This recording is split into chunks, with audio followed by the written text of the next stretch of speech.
And I don't.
All right, good morning, everyone.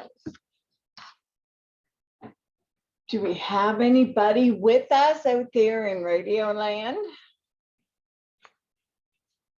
We have some ladies. I think it's funny. You guys are my top row ladies, because when your video shows up, you go to the top. It's like, you're my top row, and you're my middle row now. Yeah, it's weird. Okay, good morning. It's finally Friday. You guys have had a really long week. Was just setting up a couple of rooms for you to write in, and like, oh, COVID is just so annoying, like only allowed to have X amount of people. So I'm gonna have you moved around the OPCC. Tanis, I did try to see if Patrick could take you earlier than 1 o'clock. and haven't heard back from them. I sent Melanie a text, but she's on vacation, so I don't know. And Marianne can take you guys in Charlotte County at 1. So some of you will be done earlier than others. Just enjoy the weekend. And I'm just going to share my screen here with you. I had some issues uploading to YouTube. They weren't overly happy with the length of the videos. And so I do have, if anybody, I think Brittany, you might have wanted a link. Is Brittany with us? Oh, yes, I haven't had a chance to look on YouTube yet, though. Okay, so I had to put it up as private because I have your lovely faces in the background. And yes, you are all at the hospital. Yeah.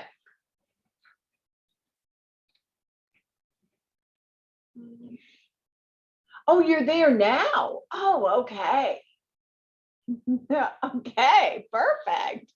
So can Marianne take you right after you're done? Hopefully. Perfect. Okay. Well, yeah, just be nice to get it done. And everybody stresses about, don't think of it as an exam. It's a quiz. I think we're planning on doing it at 11. Excellent. After we're done. Yeah. Okay, perfect.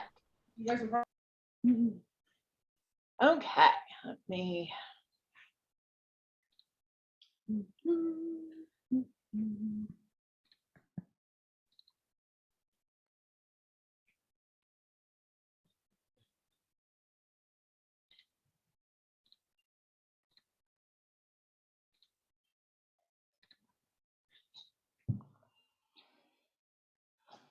Okay.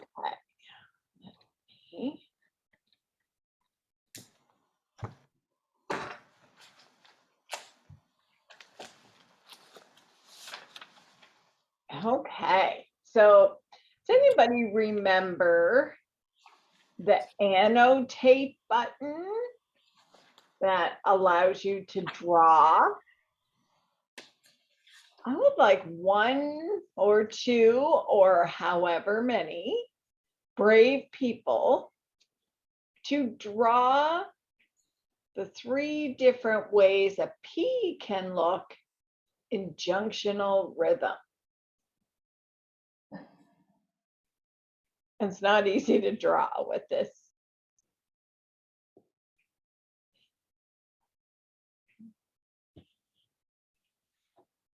Well, Mia's our brave girl. The way I draw on here is I hold my mouse down.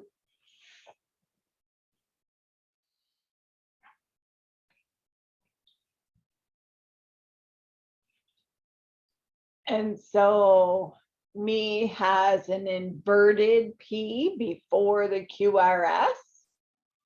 Robin had one hidden in hers. I don't know who is in the yellow up here, but that is like a perfect upside down P wave. And I don't know who is in the purple, but I'm just going to ditch that one, but yes, inverted, hidden, and then whoever did that, Rebecca, wow, that is a perfect. And the one after, like with the,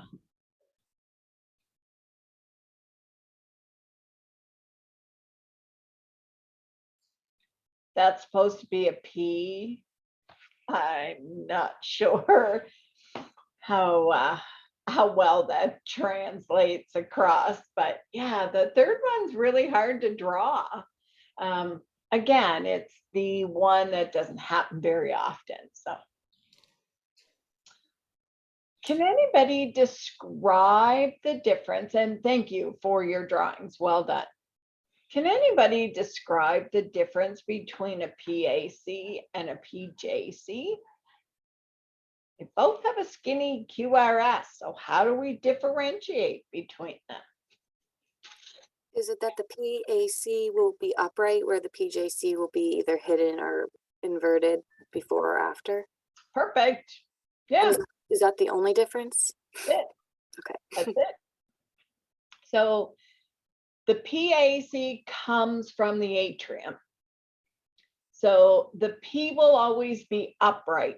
It just looks different because it doesn't come from the SA node, but it'll always be upright. A PJC comes from the junction. So it will be either inverted, hidden, or following. The P will be inverted, hidden, or following. Yeah.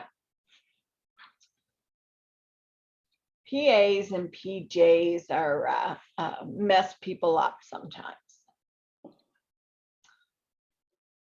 All right, so I want everybody to get their annotate button, or you can use a stamp, or if you can't get either one of those to work, you can type in the chat box. Perfect. So I would like you to draw a circle around the structure that, or around the number that represents the only bicuspid valve in our heart. So draw a circle wherever you think it might be. Excellent. So everybody drew around the number 10 is my mitral valve. Perfect.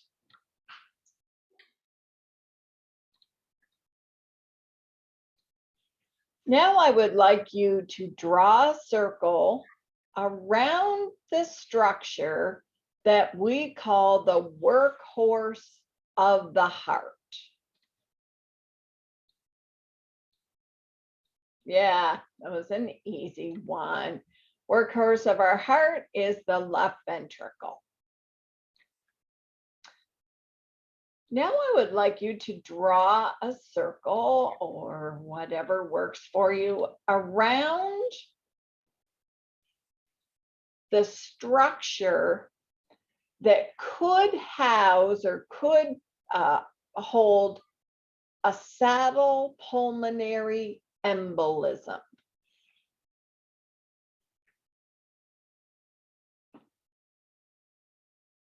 Yes, absolutely. Number 6 is referred to as the pulmonary trunk or the main pulmonary artery. So if you ever hear anyone call it a pulmonary trunk, that means the area before it bifurcates.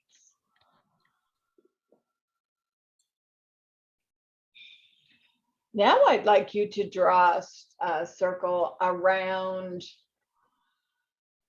the left or the right, depending on which is your perspective, artery that leads to the lungs.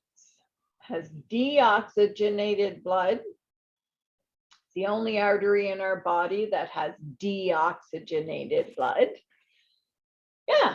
Number 7, that's just one of our left or right pulmonary arteries. And people always wonder why do they call it an artery when it carries deoxygenated blood? The reason why is anything that leaves the heart is an artery. Anything that enters the heart is a vein. I don't know who made up those rules, but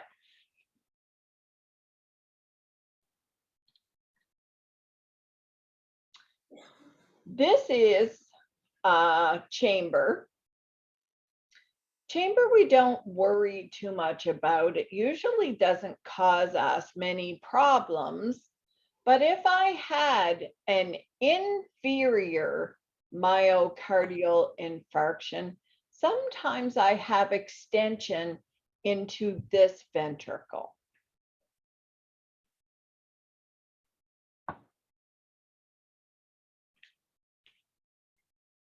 Absolutely, absolutely.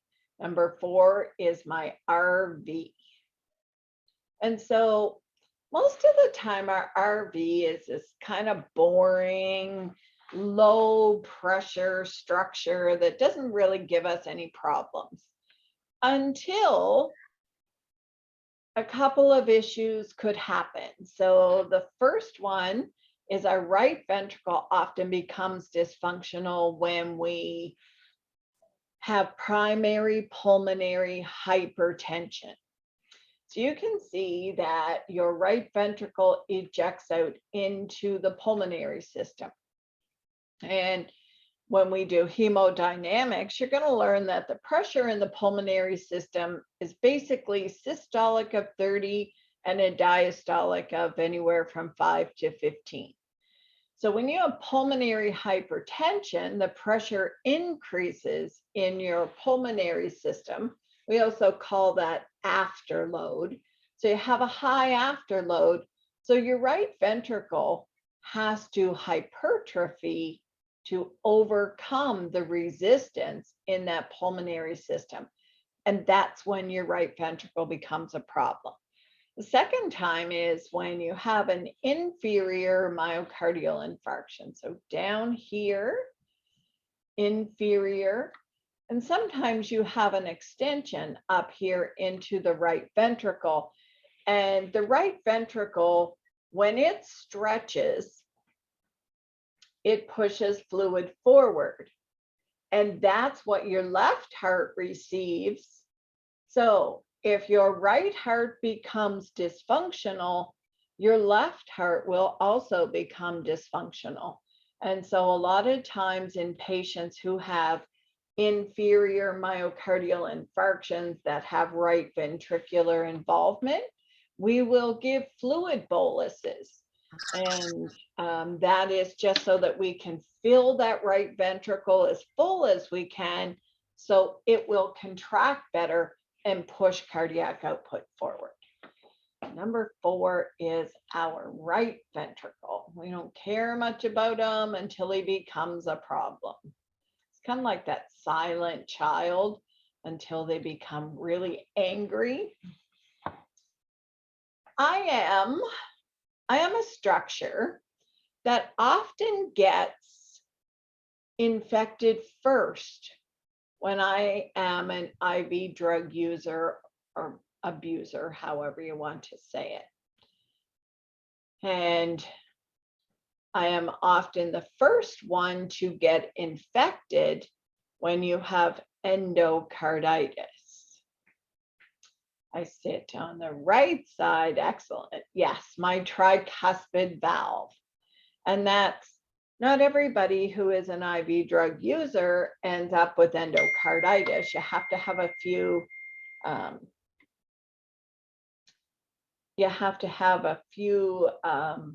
conditions that are right for bacteria to hang out on. So not everybody who uses drugs is going to end up with endocarditis, but when they do, it's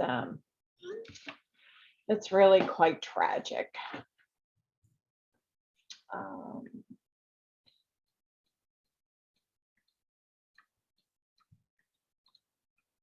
I am the chamber of the heart that measures central venous pressure. Central venous pressure. Yay, excellent. When I measure a CVP, that is the indication of how full my right atrium is.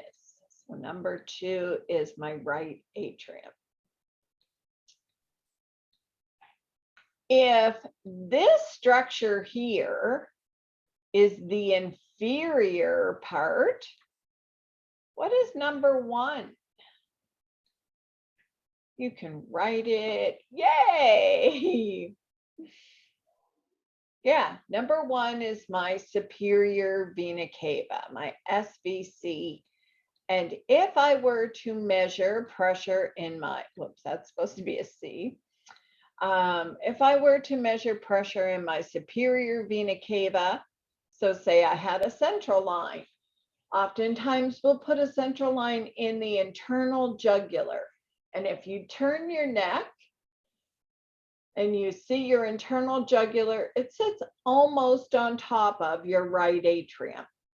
So if we have a catheter in your internal jugular, it goes down, it measures the pressure in your superior vena cava, which is the same pressure as in your right atrium.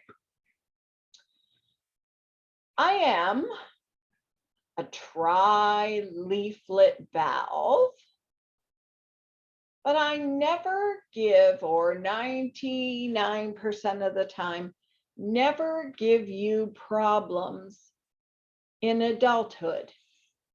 I am often a childhood valvular problem. I am a tri-leaflet. Yeah, my pulmonic valve. So number 5 is my pulmonic valve. And I can count on my one hand how many times I've cared for patients in adulthood who have had tricuspid valve problems. Most of the time it is a congenital problem, and it either gets fixed in childhood or the patient outgrows that issue. I had one lady, she was probably one of the sickest ladies I've cared for. She had a pulmonic and a mitral valve replacement. So there was nothing wrong with her pulmonic valve, but she had such severe mitral stenosis that the blood could not get from the left atrium. It went out her pulmonary veins. It engorged her lungs, so she was always in pulmonary edema. And it pushed back so far and so hard on her pulmonic valve that it actually caused some structural damage to her pulmonic valve. So she had her mitral valve and her pulmonic valve replaced.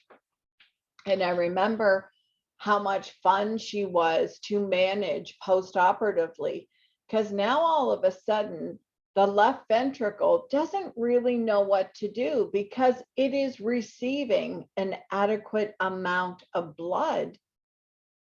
And for a long period of time, it had a reduced amount of blood, and she was really unstable after surgery.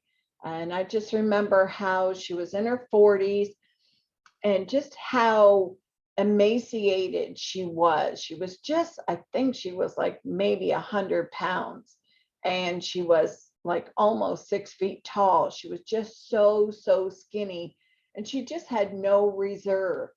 But her pulmonary system really got shocked. It did not know what to do because all of that pressure was pushing back on her pulmonic system. And now that pressure was gone. And her pulmonary system didn't really know what to do with that. So she would be really not very responsive to fluid boluses. They almost wanted to start a special medication on her to assist in dilating her pulmonary system because her pulmonary system didn't really know what to do with the change in pressure. But she was a fun patient to look after. Okay. You have 4 of these in your body. What are they called? You have 4 of them.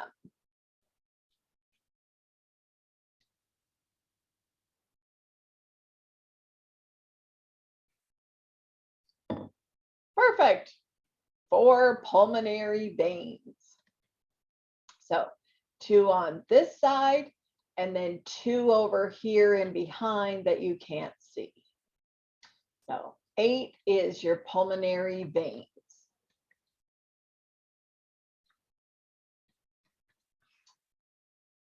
And what is the structure called that the pulmonary veins dump into? What is that chamber called? Excellent. Yes, number 9 is my left atrium. Now for Courtney and Kelly, periodically, not very often, but probably once or twice a year, you will care for a cardiac surgery patient and they will put a line into the left atrium and measure pulmonary and left atrial chamber pressures. That's often when I think back about that patient who had the mitral and pulmonic valve replaced, she probably would have benefited from that. I don't know if you ever worked in a surgical ICU, Nevia. Did you ever care for patients post-op cardiac surgery?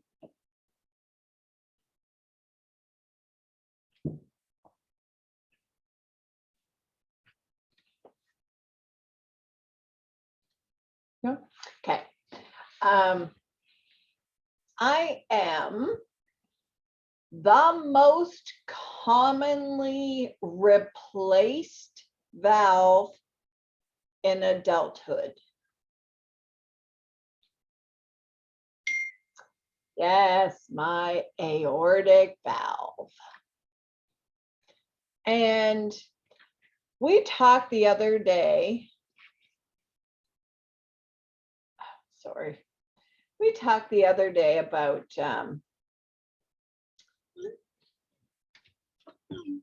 patients who,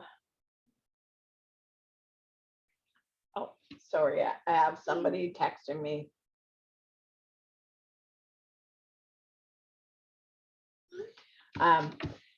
We talked the other day and we talked about how surgeons like to repair the mitral valve because it was a complicated structure. It has chordae tendineae that are attached to papillary muscles, and it's kind of a pain to replace it.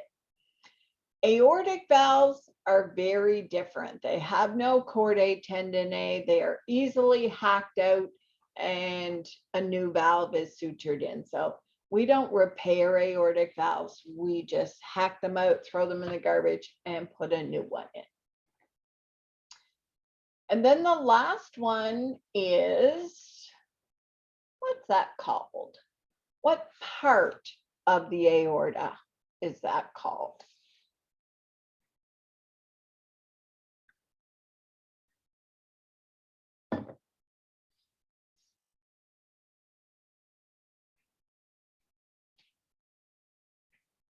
Could call it a trunk, yeah.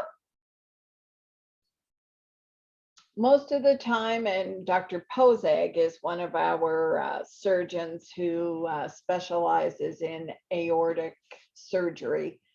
It's called the ascending aorta, and just around the aorta is called the aortic root. And a lot of times the aortic root will become dilated. And when they replace the aorta, sometimes they will also have to replace a small piece of the aorta. So if you ever hear of somebody going for a Bentall procedure, that means that their aortic valve will have a little bit of graft sewn on it because their aortic root is dilated and hard to put the valve in. So they will replace the root and the valve. So that's a Bentall procedure. The tough thing about a Bentall procedure is they have to reimplant the left and the right coronary arteries. And so technically, it's a much more challenging type of surgery for the patient. So ascending aorta. Yeah, so that's our heart. I would like you to draw a circle around the electrical conduction part of the heart where the electricity terminates, where it ends.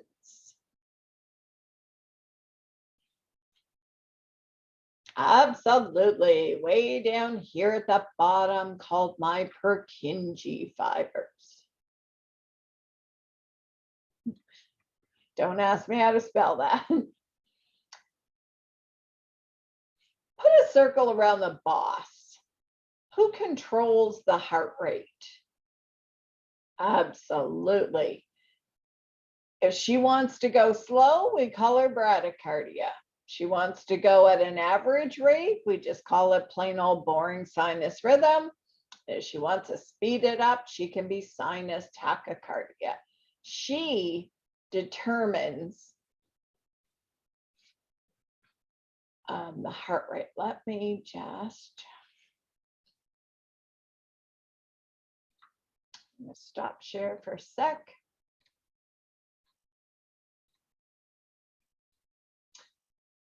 Okay, I know we haven't talked about pacemakers much other than there's a spike. But let's say my patient gets admitted to the coronary care unit. They have a DDD pacemaker. That means it's a dual chamber pacemaker. They have a lead in their atrium. They have a lead in their ventricle, and that DDD pacemaker is set at a rate of 72. So, patient gets admitted to CCU. Here is the rhythm.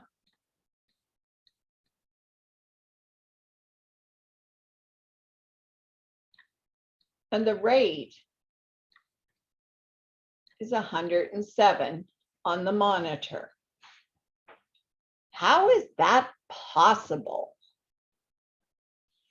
Is it that the SA node kind of took over?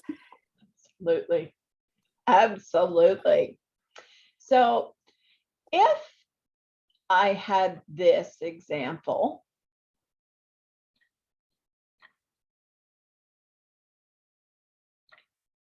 the rate would be at 72 because I know that the pacemaker stimulated my atrium because there is a spike in front of the P. But in this example up here, there is no spike in front of the P.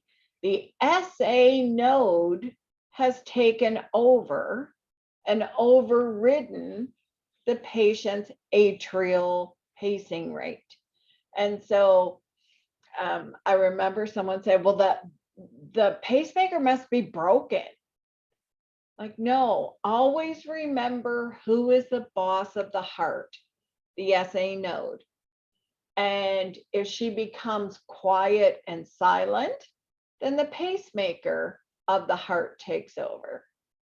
But if she wants to go faster than the pacemaker, the device is pretty fancy and it will sense that the atrium has had a native P wave, and then it will set up a timer and see how long it takes for that P wave to get conducted through the AV node. In this case, the native P wave did not get conducted through the AV node. So the wire that's in there, the lead that's in the ventricle said, oh man, I got to stimulate the ventricle because that P wave didn't get conducted through the AV node. Yeah, that often messes people up. So my SA node is the boss and she likes to go at whatever rate she decides. So a pacemaker can speed up the heart, but it can't really slow it down. That's right. Okay. That's right. Yep. Yep. That's a great way to look at it. Okay, so we said 5 was the Purkinje fibers. We said 1 was the SA.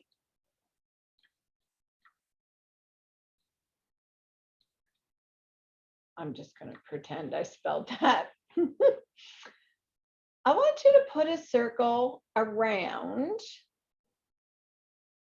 the 2 things that can become blocked but not cause a heart block. They can become blocked, but they don't cause a heart block. Yay, excellent. My bundle branches because they are below where my patient would develop a heart block. Who is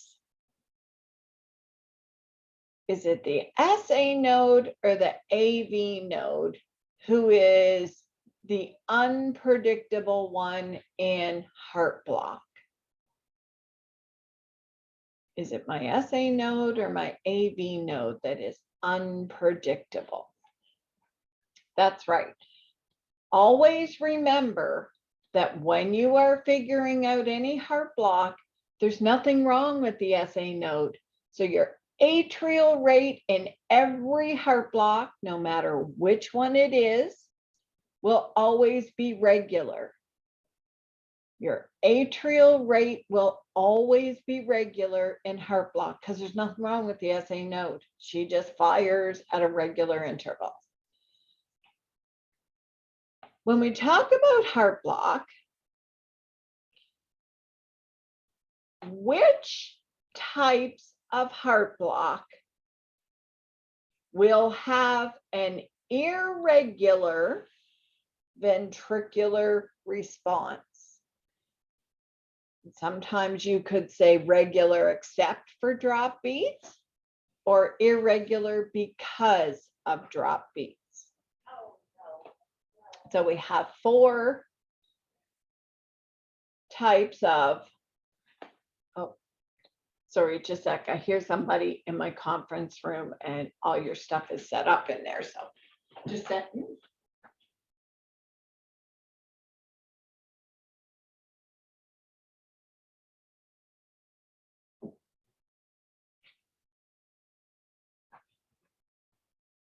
Sorry, there are so few rooms available in this hospital that people just walk around and try and mooch different rooms for meetings.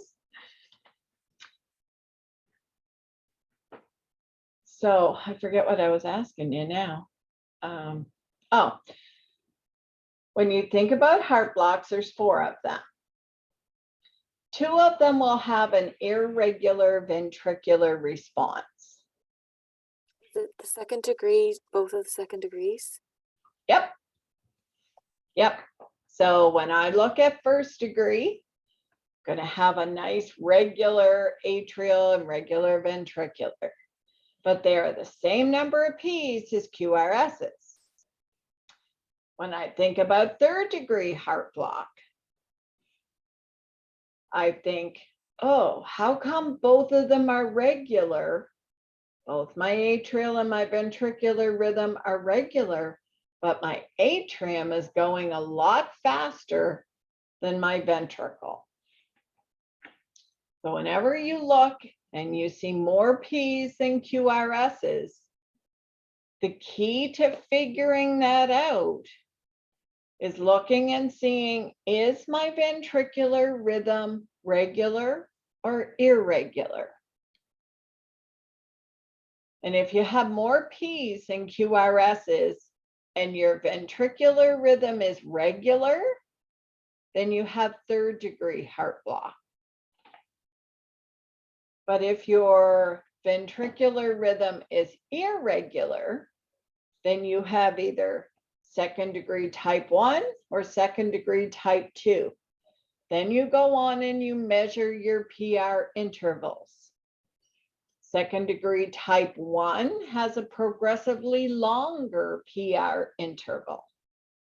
Second degree type 2 has a constant PR interval. And number 3, I think of number 3 as the hallway. The P wave is walking down the hallway. What do we call this? Perfect. Bundle of His. Yep. And if you ever have the opportunity to watch an electrophysiology study, they put a lot of catheters along the AV node and the bundle of His, and they will look at the electrograms up on the screen. So when you see an electrophysiology study done, there might be 10 or 12 or 13 catheters in this heart looking at electrograms from different places within the heart. So yeah, so bundle of His. Perfect.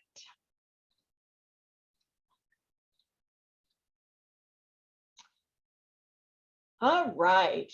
What does my junction like to work at a rate of? You can either type in the chat box or you can use your voice.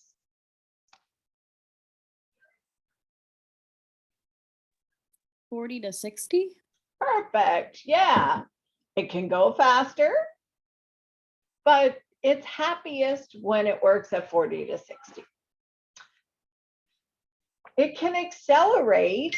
And what is, oh my God. What is the rate of accelerated junctional rhythm? 40, oh wait, no, 61 to 100. Yes. What if my, do I ask that question? What if my ventricle wanted to accelerate? What is the rate of accelerated idioventricular rhythm?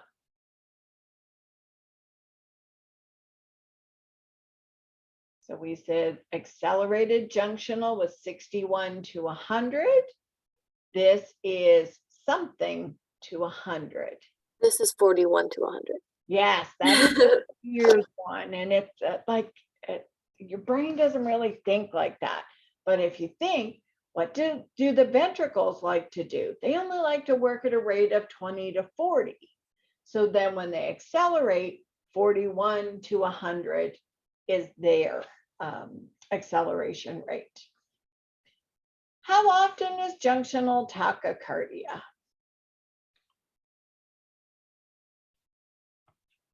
It's not, you're rarely going to see it. Nobody really cares about it. Name the one heart block that has the same number of P's as QRS's.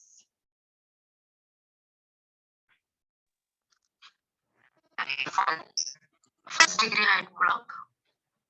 I think that might be Emily. No, it's Nivea, first degree heart block. I'm sorry for my sound.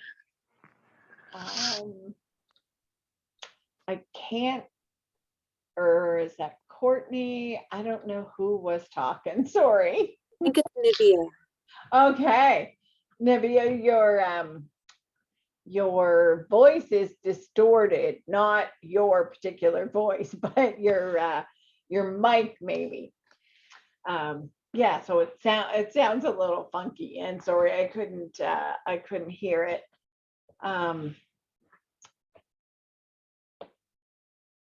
Try and say it again.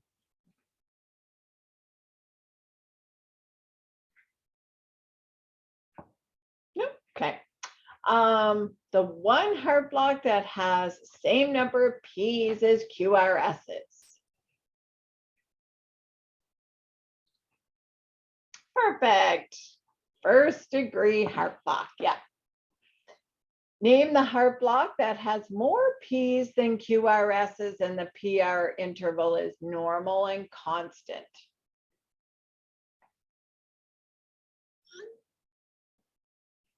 Novia, no worries.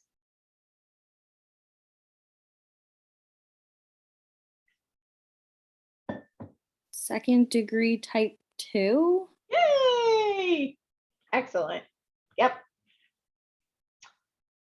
And what heart block has more P's than QRSs, but has a PR interval that gets progressively longer until it drops a QRS?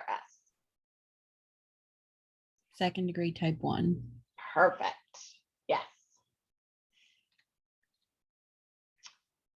Okay, so now I want you to annotate.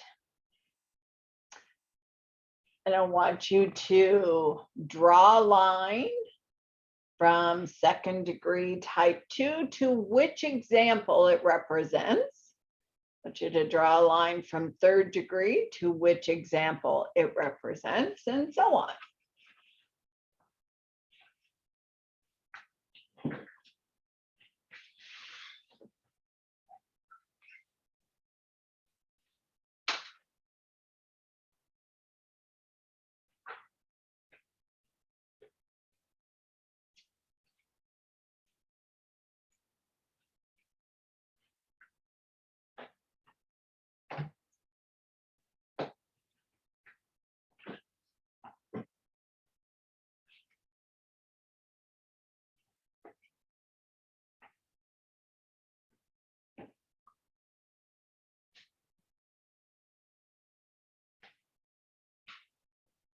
Nicely done.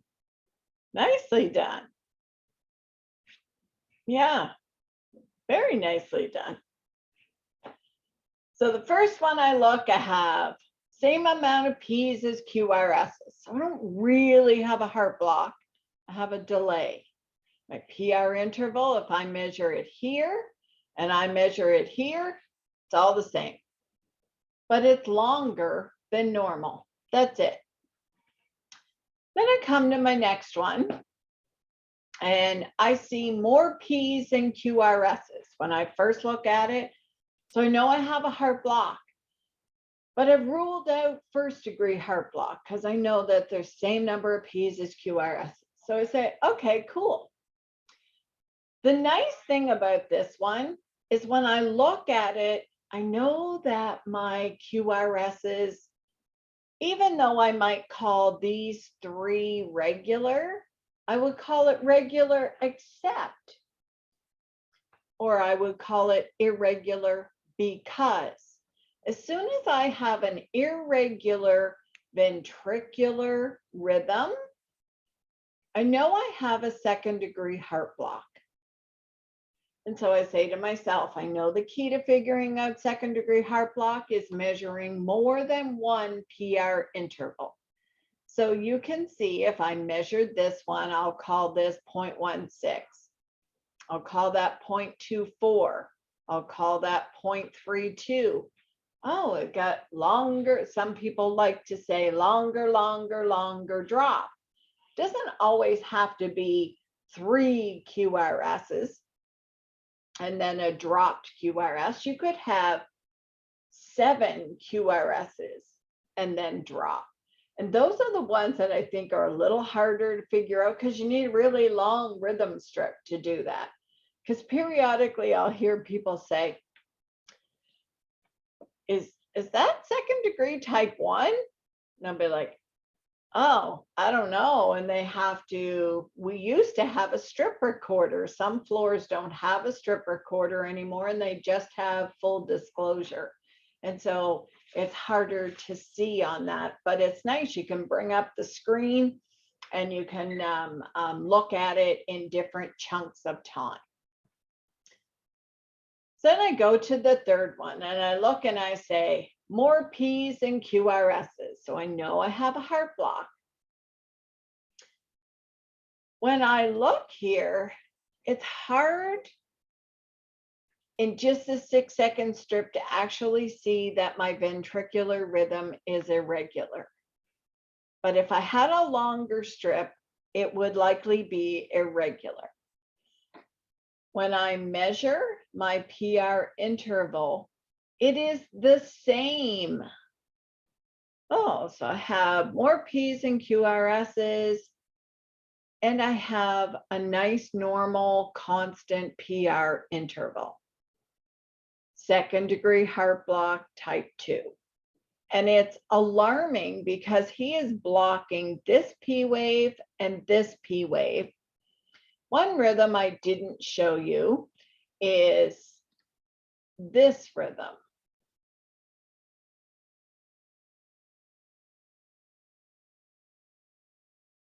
This rhythm and this rhythm are exactly the same. People will call this one asystole, and oftentimes you will hear this one called ventricular standstill.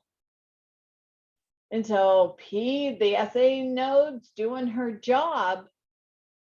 None of them are getting conducted through the AV node. And that is what our fear of second degree heart block type 2 is he's so unpredictable. How do I know he's just not going to say, screw you guys, none of you are getting in? So that is a concern. And then when I look at the last one, I see more P's and QRS's. So I say, do I have a regular atrial rate? I sure do. Do I have a regular ventricular rate? I sure do.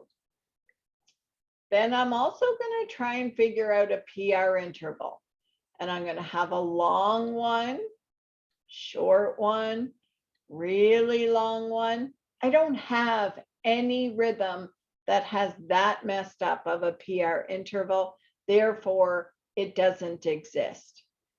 And so my atrial rate is faster than my ventricular rate, and both are regular. And so I have a third degree heart block. Well done, guys. Excellent.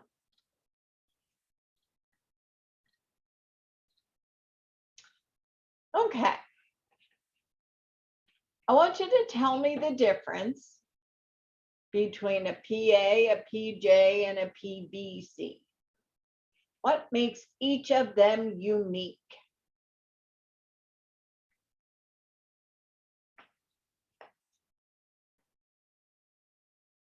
Tell me about the PAC first. Oh, Rebecca, do you want to draw? No, I was just playing around with my mouse. I can try to tell you. I'm going to try. Okay. So PAC, it's going to be an upright P, but maybe look wide or weird. Yes. It's going to come early. Yes. And then a PJC is going to be early, but it's going to come, the P wave is going to be either inverted before the QRS, hidden, or after. Perfect. And then the PVC is going to be like a super wide and bizarre looking QRS, and it's going to come early. Is there a P wave in a PVC? I can't remember. No, just like a big wide QRS. Yeah. Well done. And is the PVCs, are they the ones that the T and they're on opposite directions? Yeah. Okay. Yeah. That's what I was getting mixed up last night, trying to differentiate between everything. Yeah. And it does. They kind of start to all mix together. Yeah. Yeah. PVC should be wide and bizarre. 99% of the time, the T wave is in the opposite direction as QRS. Yep. Why is this not junctional rhythm, and what is it? You figure out your rate. 5, 10, 30, 35, 40, 45.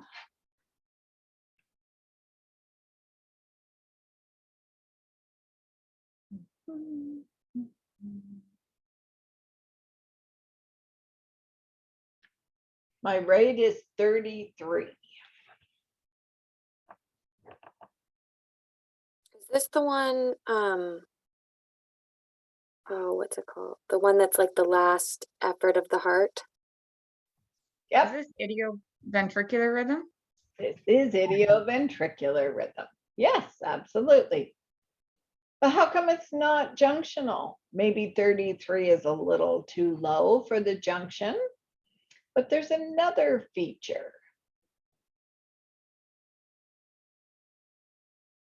two features actually. We really can't distinguish any P's. Yeah, but maybe it's junctional with the P hidden in here. Right. But what makes it not junctional? It has a wide QRS. Yep. QRS is wide. So when you come down through the junction, you should be skinny. And my T is in the opposite direction. So when you come down through the junction, your T wave should be in the same direction as your QRS. Yeah, so sometimes people will be like, oh, how come that's not junctional? Two reasons. It's wide and T is in the opposite direction. Could you have junctional with T wave inversion? You do, but it doesn't look quite as weird as that. Yep. And are the rates different too? Yeah, the junction doesn't like to really go that slow. The frustrating thing is people will say, well, is that accelerated idioventricular or is it junctional? They are very easy to distinguish between idioventricular is just wide and ugly, and your patient really is not feeling very good. Not feeling good at all.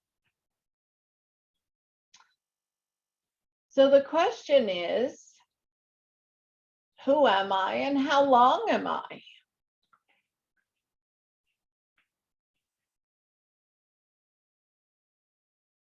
So what do you want to call me? Yeah, sinus pause. And if I count, yeah, like from there to there. So I would count the little tiny boxes. I'm not going to bother. But I count the little tiny boxes and multiply it by 0.04. That gives me the amount of time.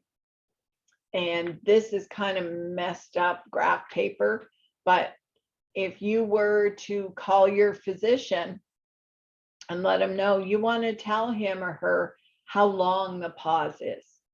And how do you do that? You count the little tiny boxes and multiply them by 0.04. Anybody remember the amount of time that we start to get? Ooh, Brittany, excellent. She says a 3.2 second pause. Awesome math. Thank you.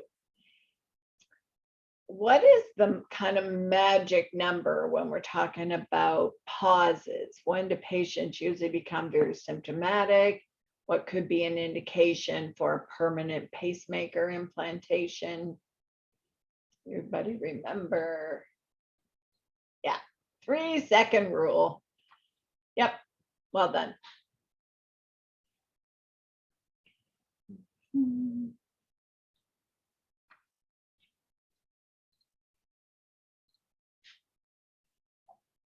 So can we go back to that rhythm for a second?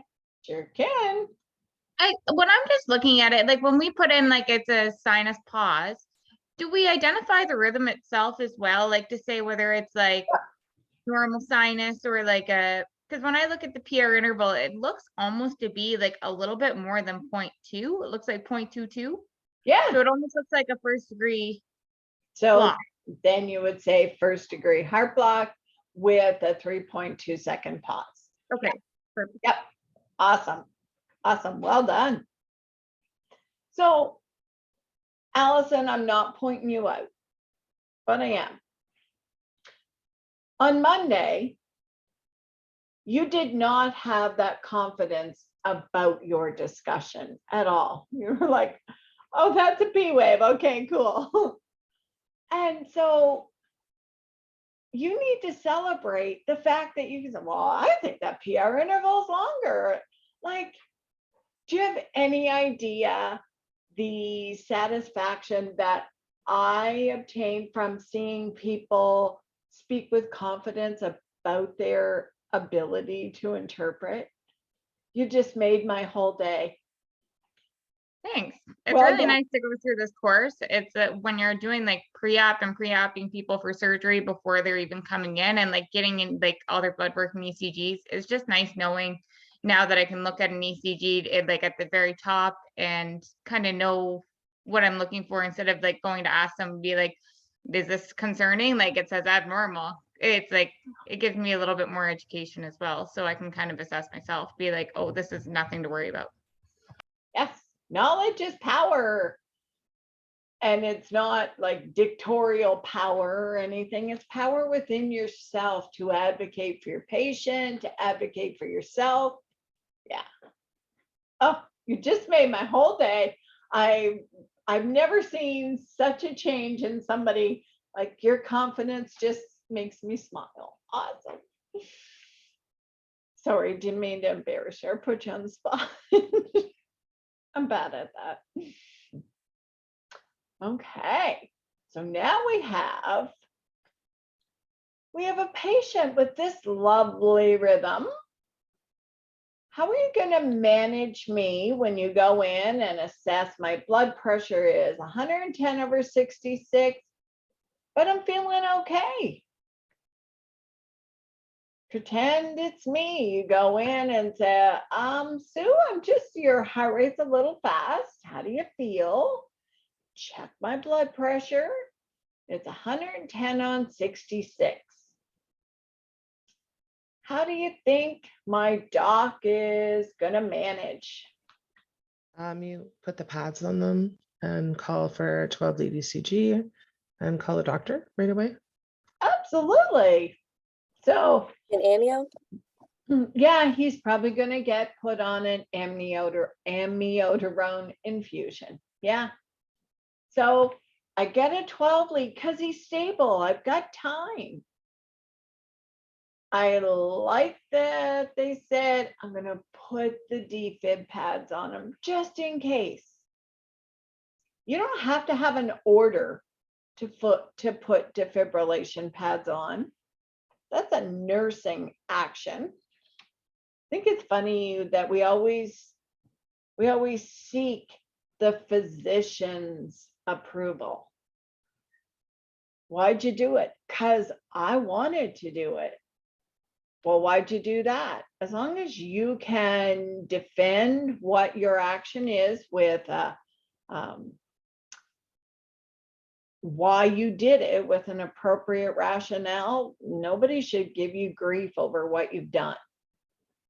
So he might call back and say, yeah, start an amiodarone infusion. Like, okay. Magnesium sulfate, yeah. So they may say, do you happen to know what his magnesium level is?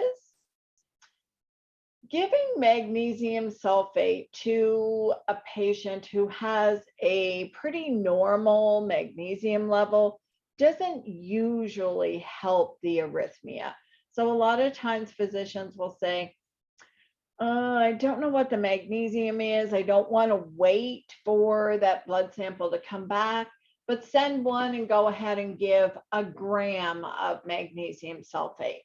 Then it comes back and it's really low. They may opt to give a second gram. So usually 2 grams of magnesium sulfate would be your max, but sometimes they'll do that in divided doses.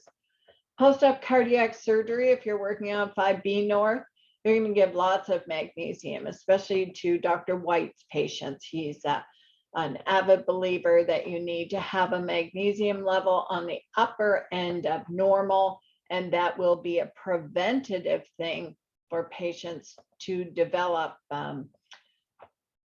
either atrial or ventricular arrhythmias. Yeah. So how are you going to manage me? So new patient, same rhythm, but my blood pressure is 81/50 and I'm feeling like I'm a hot mess. I do not feel good. Cardioversion? Synchronized cardioversion, absolutely, because I have gone from stable to unstable. I'm still alive, so you don't defibrillate alive people. we cardiovert.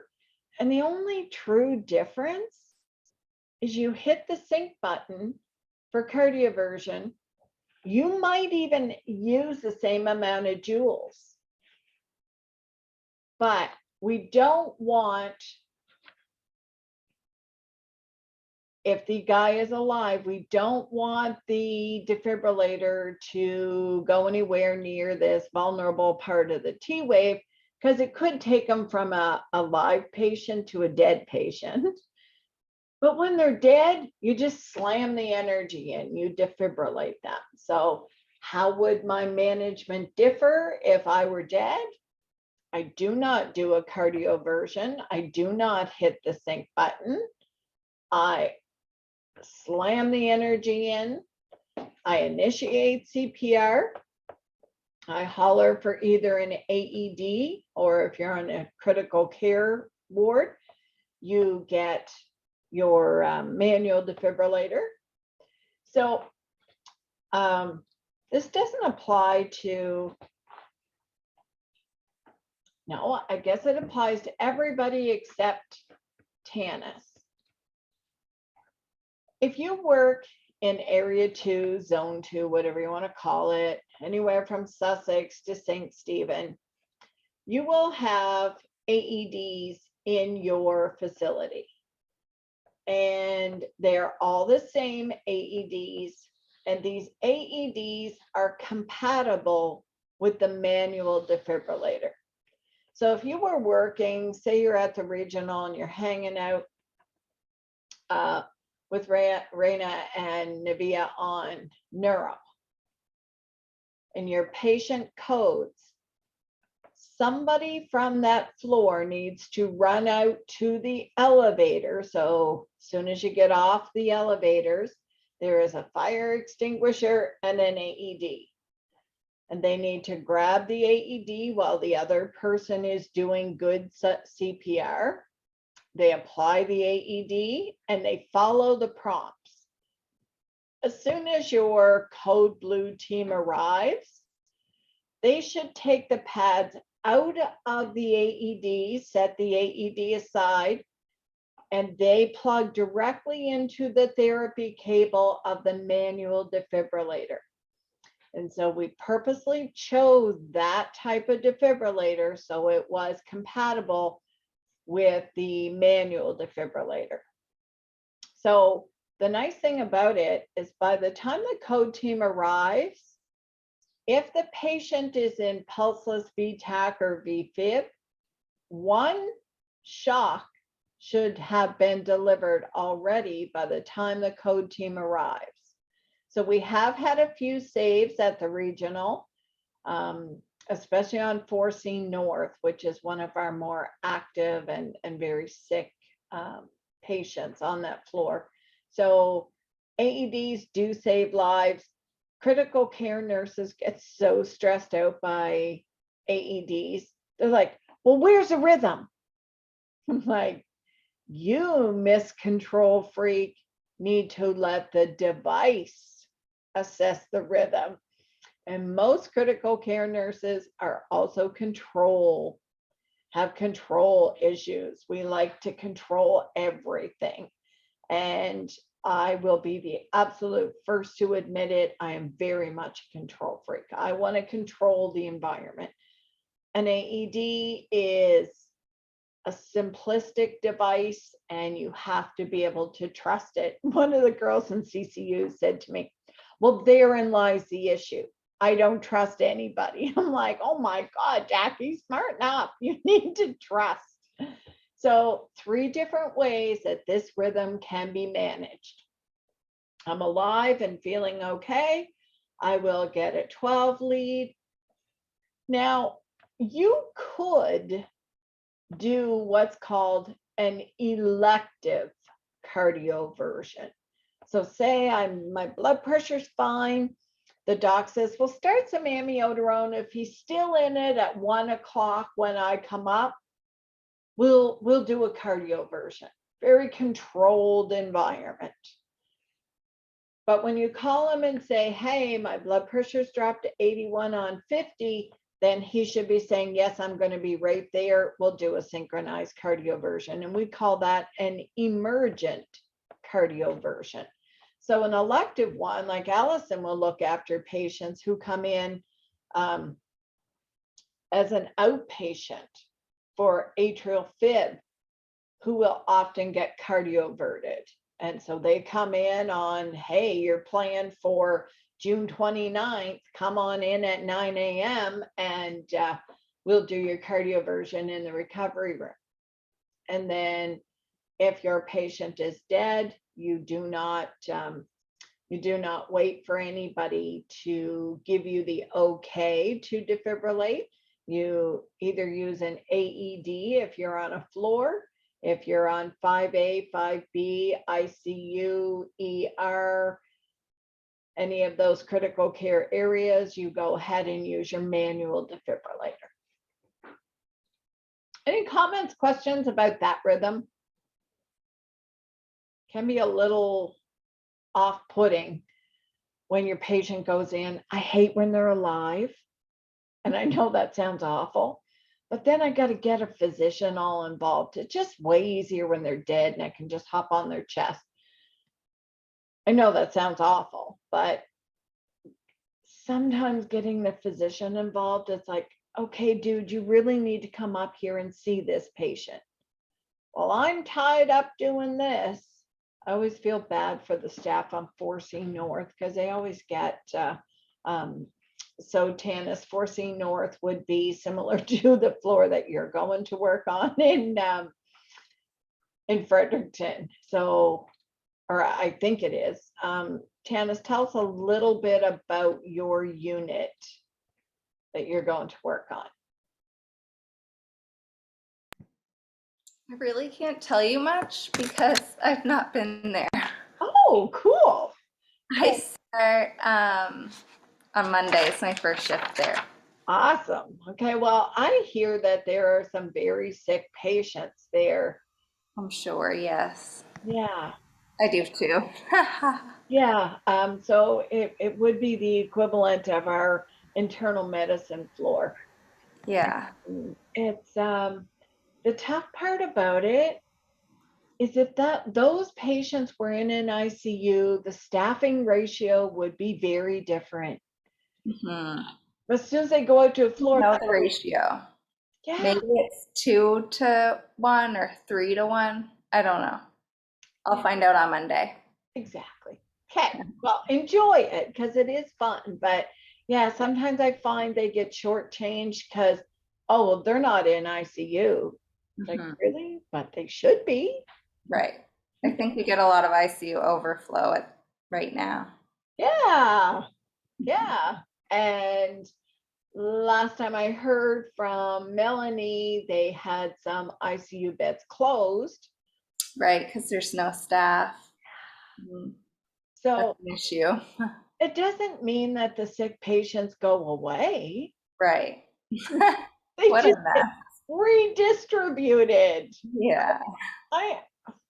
Anyway, your new ICU, I'm hoping will attract some new people. Right. And, that's the goal. Yeah, I think it sounds like quite a beautiful spot. So I'm excited for you guys. I just can't wait till the day. So Kelly and Courtney work in ICU at the regional. And in the year 2000, we had this great big huge celebration party because the government gave us all kinds of money and we were redoing the ICU.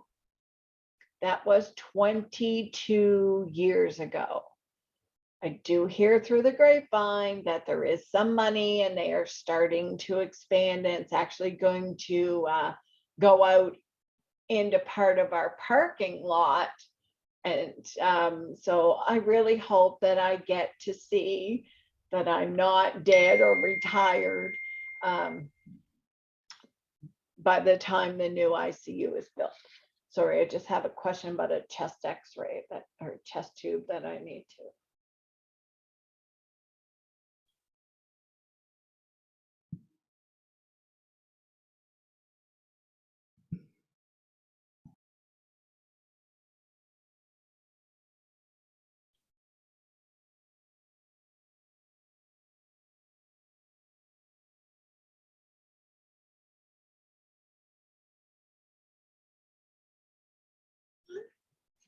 So that was a good question. So somebody just texted me and said, post chest tube removal, do patients need to stay in bed? No, they don't need to stay in bed, but they do need to have a waterproof dressing over the insertion site, just in case there is still some a little bit of a gaping hole. And yeah, one of our CCU doesn't have that many chest tube patients, so they often have chest tube questions. All right, so here's my patient. So this guy arrives at the ER, he's having 10 out of 10 chest pain, he's plus symptomatic. You connect, oh, it's her, sorry. You connect her to the monitor, and this is the rhythm. The ER doc is in with a trauma patient. What do you as an ER nurse do for this patient? Pace them? Absolutely. Absolutely. It's slow and symptomatic. Why wouldn't, or why do we think atropine wouldn't work in this patient? Well, first of all, I don't have an order for it, but why wouldn't atropine work in this patient? Because the QRS is wide. Atropine is not going to stimulate down in the ventricle. It has its effect on the vagus nerve, and the vagus nerve only innervates the heart down about as far as the AV node. Maybe a little bit longer and a little bit further down in some patients, but definitely not in idioventricular rhythm. There will be the medical resident who says, oh, give a milligram of atropine. And you can humor him or her and say, yeah, okay, but we're probably going to have to pace this patient. So yeah, my doc's not around. I don't have an order to give atropine. In addition, I don't think atropine will work on this patient. He could, or she, whichever is the ER doc, he or she could order a dopamine or an epinephrine infusion, maybe. Yep, but pacing would be the go-to thing. So this is a real patient. This is a patient on one of our cardiac surgery floors. What happened here? Is that, I don't know. I want to say that it's 2 PVCs in a row. So He's being ventricularly paced, eh? Oh, Or atrially? yes, I Yes. see the pacer spikes now. ventricularly paced, yes, absolutely. I see them now. So what happened? Is it sensing appropriately? Should it have come in right here? It should have seen this QRS and then started a timer and said, okay, for the next amount of minutes. So let's say your pacemaker set at a rate of 60. That means there's 1 second in between every paced beat. So what happens in the pacemaker is it senses this QRS that the patient had. And for the next 1 second, it should be looking and sensing, but it came in far too early. So obviously it didn't see or sense this QRS. And it spiked on the vulnerable part of the T wave. Thankfully, we didn't put him into a lethal rhythm. Then this one spiked on the T wave and gave him 1, 2, 3 beats. As we're going along, here it happened again, and oh crap, I put my patient into a short run of VTAC. I need to turn this patient's sensitivity of their pacemaker. I need to adjust that. If it's a permanent pacemaker, we need to get a physician involved to reprogram this. And so oftentimes you'll get the ECG department to come. They'll put a device over top of, or a little wand over top of the permanent pacemaker, and they can reprogram this. But this is a perfect example of R on T phenomena. Yeah, not good. If it's a temporary pacemaker, we as nurses working in critical care have the autonomy to adjust it. Right now you don't, because you haven't received the education that goes with that, but you eventually will. So who am I based on my key feature? So my key feature is I'm irregularly irregular. Atrial fibrillation. Absolutely. Boring old, super common atrial fibrillation. My atrial rate is 250 to 450, and I do not have traditional P waves. A flutter? Absolutely. Atrial flutter, we call them big F waves, not P waves, because they don't come from the SA node. They usually come from an area around the tricuspid valve called the tricuspid isthmus. My P is inverted. I am regular, and my rate is 71. Who am I?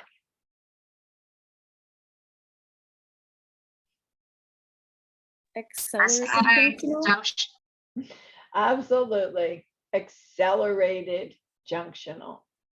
Junctional is 40 to 60, accelerated 61 to 100. Perfect. I have more P's and QRS's. Both my atrial and ventricular rhythms are regular. Third degree? Third degree. Absolutely. Yep. Why would a P wave be inverted before the QRS?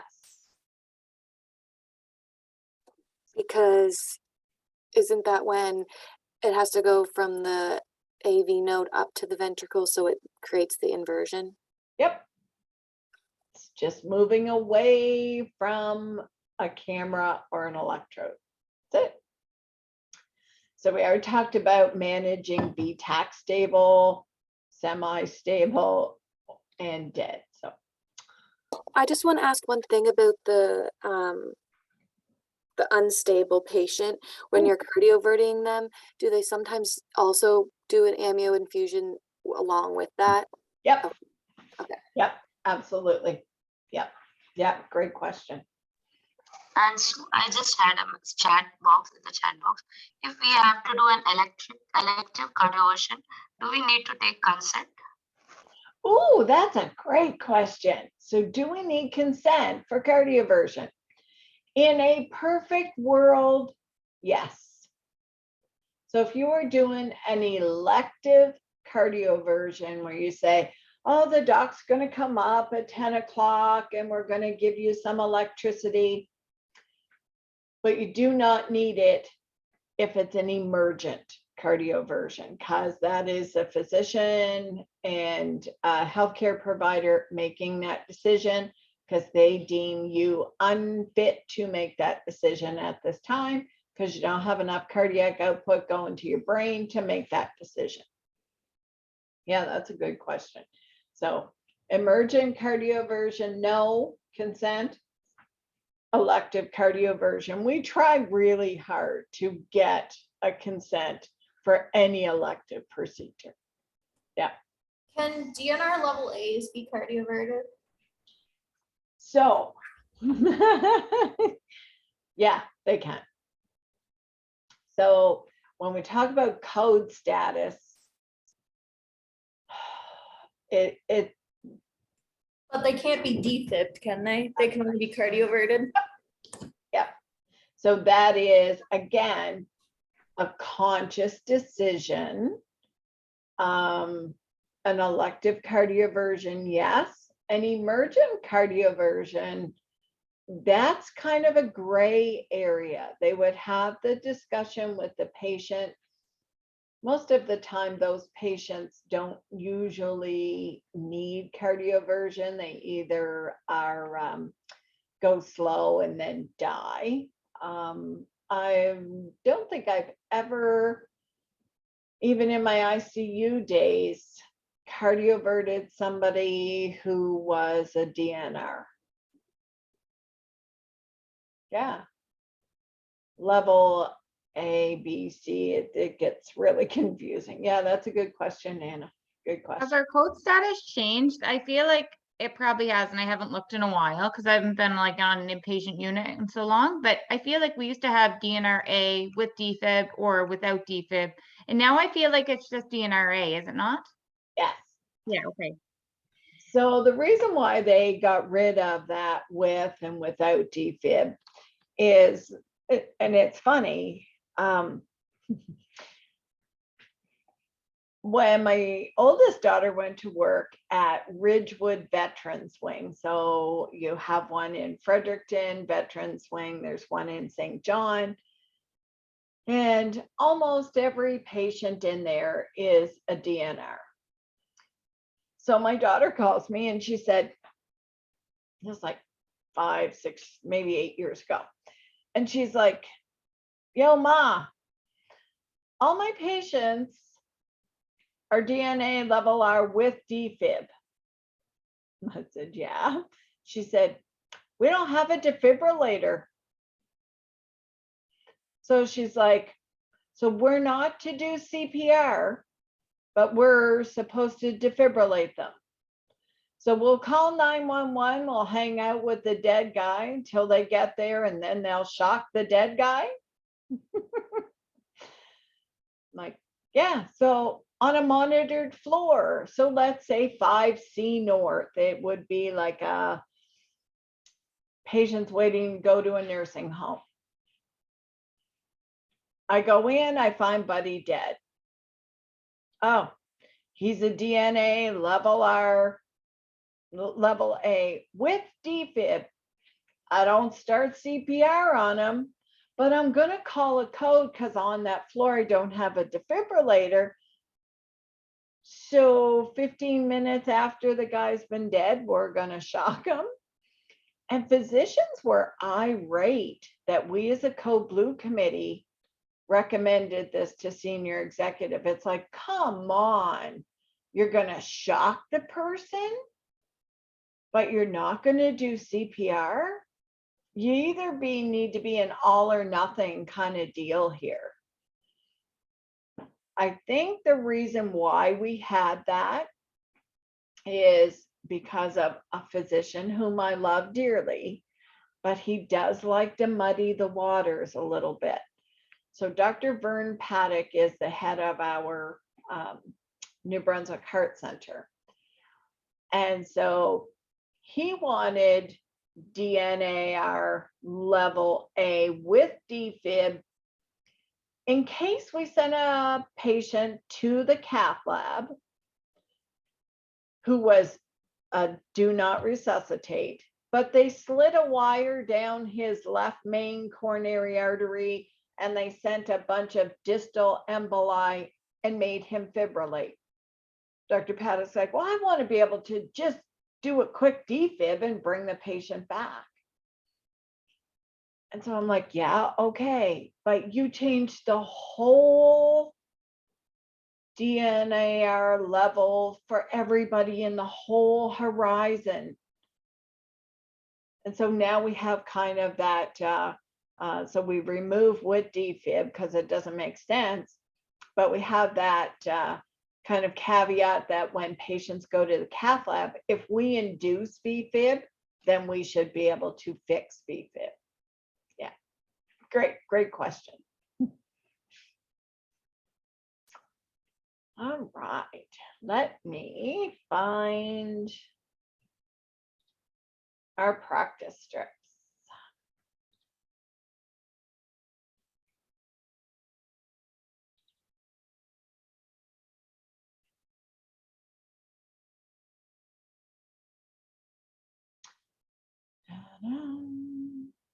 I have no patience today. It's just like, come on, hurry up and open.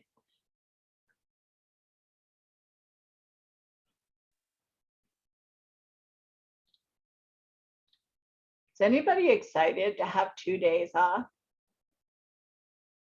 Does anybody work in the weekend? Yeah, I'm working on a Sunday. Well, at least you have Saturday. It's supposed to be nice all weekend. Yeah. I work nights tomorrow and nights on Sunday. I just checked the weather and I think it's going to clear up here in St. John at least. It's supposed to clear up around noon and then be nice all weekend. Megan, I didn't even notice you were on with us. Oh my Yeah, no. Yeah, I've been here. Yeah. How was the wedding? Oh, it was so good. Yeah, it was so good. And then I was gonna hop on yesterday and I didn't really even get to sleep because because my brother and his wife went to the hotel, so I had the baby. So yeah. But it was good. It was a beautiful wedding. Yeah, it was very, very, yeah. And the food was great. Was it? Oh, that's awesome. Yeah. The only little problem was one of the guests had a seizure as the valve started, and I had to put him in recovery. So then it was covered in vomit, and then the ambulance came. No way. Yeah, and multiple people called the ambulances, so 2 ambulances came, and yeah, no, it was yeah. Yeah, Oh my God. yeah. Poor guy. He never had a seizure in his life, and he seized. He's like 60 years old, and I was like, "You need to go to the hospital, please." And he was like, "No, I'll be fine. I'll be okay." And I was like, "No." Yeah, poor guy puked everywhere. It's awful. Oh no. So did you Yeah. have like something different to go change into? Well, thankfully my brother's house wasn't too far, so I just no, I just laid him down on the chairs and let him go. And yeah. Oh no, but other than that, it was great. That's not hilarious, but it's hilarious. Yeah. I said, well, guys, you're gonna stay together forever for sure. That is too funny. Oh Yeah. my God. Yeah. So Wow. Now, and I sent you, can you check your email? I got the heart block one this morning. Okay. You should, Noticed. Does it have all of them? so there should have been 2 different emails.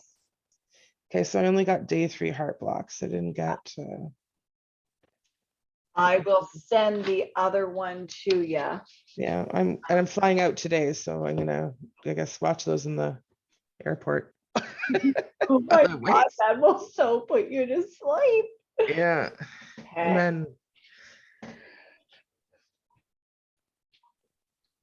Okay, I'm just making a note. As soon as we're done review, I will send it to you. yeah. And because I signed up as this course as an afterthought, I work nights tomorrow and the next night. So yeah. Wow. Kudos to you. So where are you working Saturday and Sunday night? I see you at the deck. Okay. Yeah. So it's going to be busy. All right. Let me just share my screen. All right. So we were way ahead.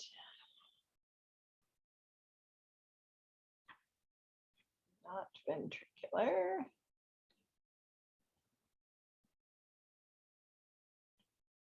Oops. This is a lovely picture of what? This one right here. Torsades. Perfect. Torsade de point. Yeah. I can't really calculate anything. So I just put at the bottom you can either put polymorphic VTAC or Torsad. Don't stress about, oh God, what was the QT interval? Don't stress about that.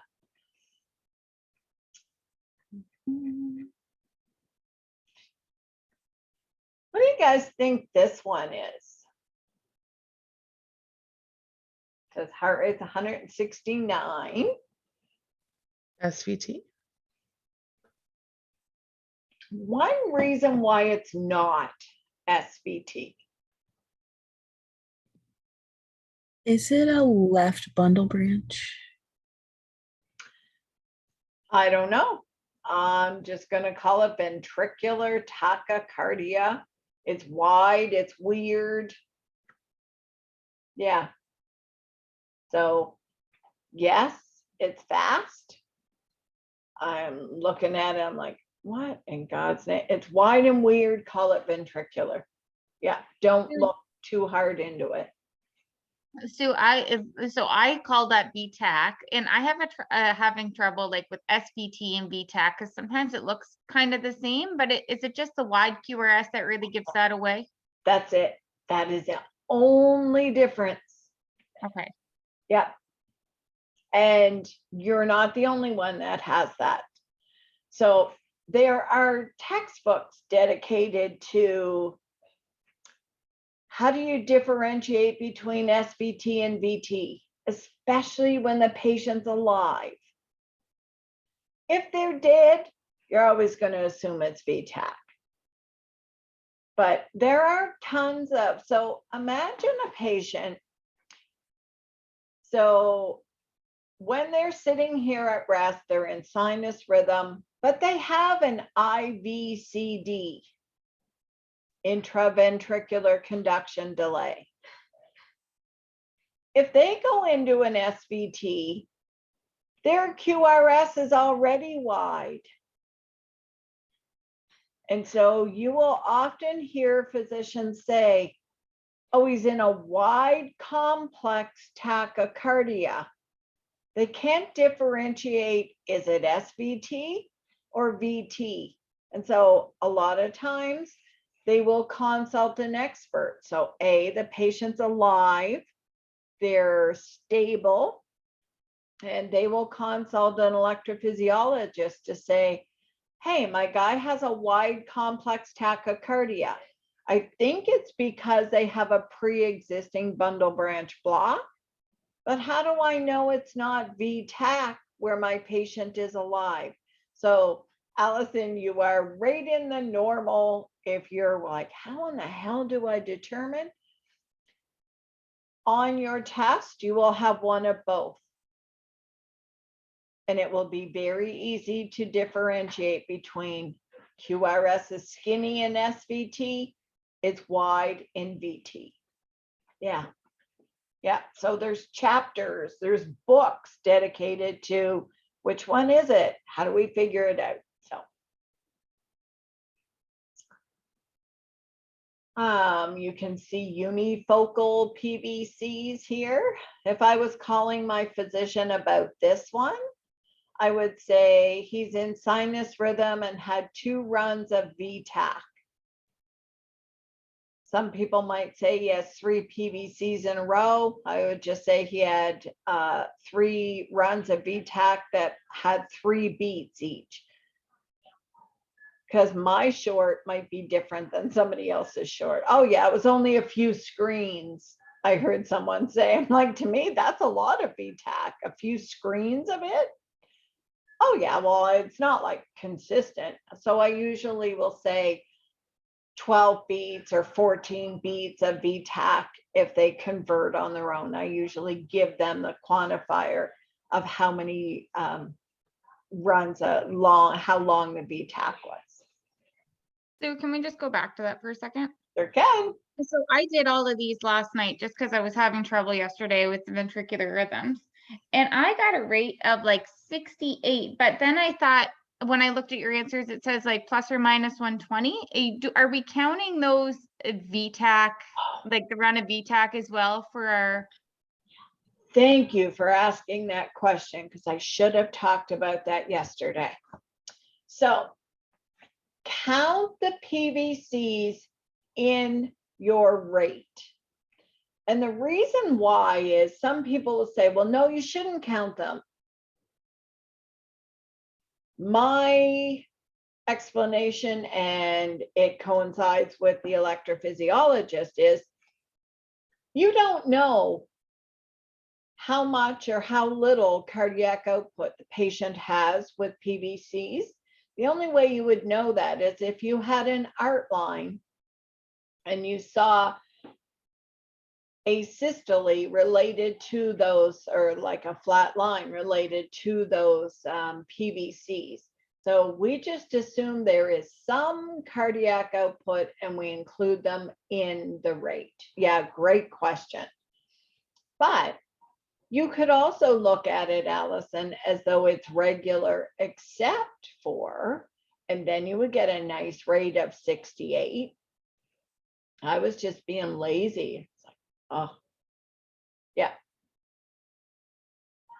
And I think that's what originally I had put. I had put sinus rhythm with 2 short courses of VTAC. But then when I looked at your answer, I think it said a sinus tac, and it was plus or minus 120 irregular with 2 courses of VTAC. So the reason why I would have called it a tachycardia is just because I put a rate of 120. That's it. Right. Yeah. People will always say, but you said. You can label it your way. It's your rhythm strip. So you're the person interpreting it. If you see it as regular, except for those 2, then call it that. If you see it, oh, it's just irregular because those VTAC came in. Yeah. Nobody is going to argue with you because that's how your brain works and you can't change that. So, yeah, thank you for asking that question.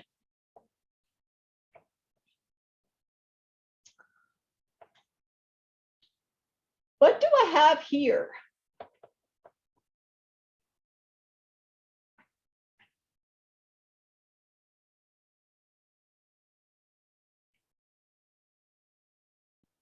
PACs?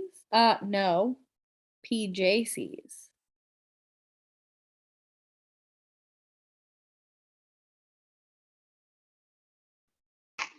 PVC. PVCs.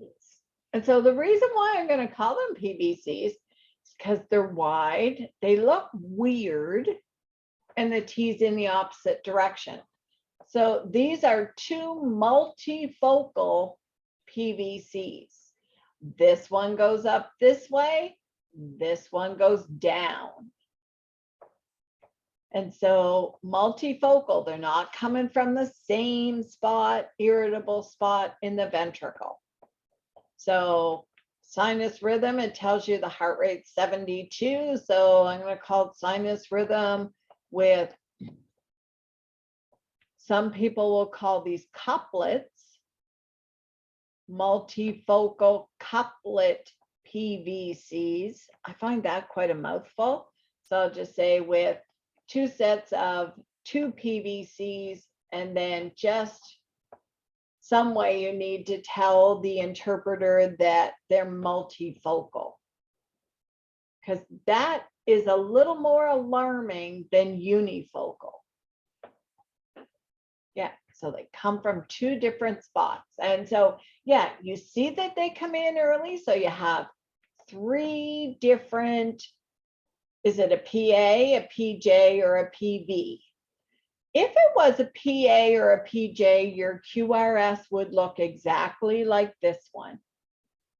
And your T wave would be in the same direction.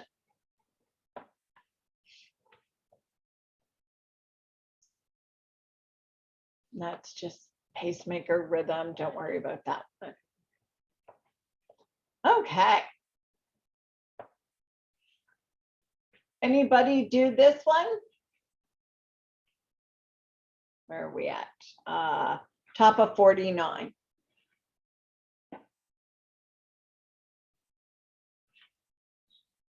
Yeah, I said sinus arrhythmia with 2 PVCs. Yep.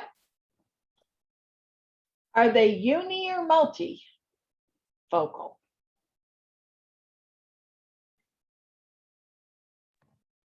I would say that they're uni because they look the exact same to me.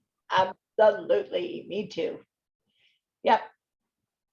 Unifocal PVCs. They come in early, they're wide, they're bizarre, and they have a T wave in the opposite direction as their QRS.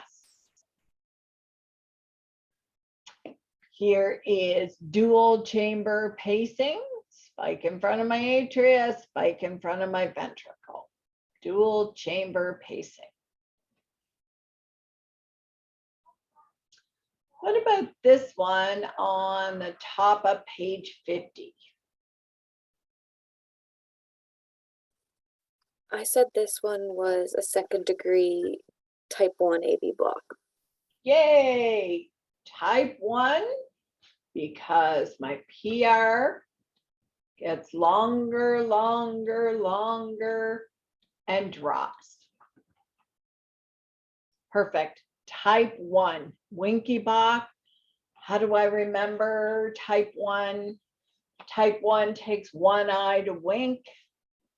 Winky Bach, I don't know, it's a dumb way to remember it, but it works for me.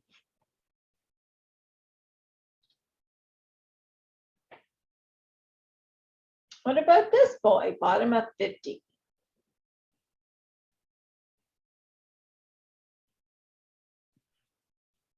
The AFib. Yeah.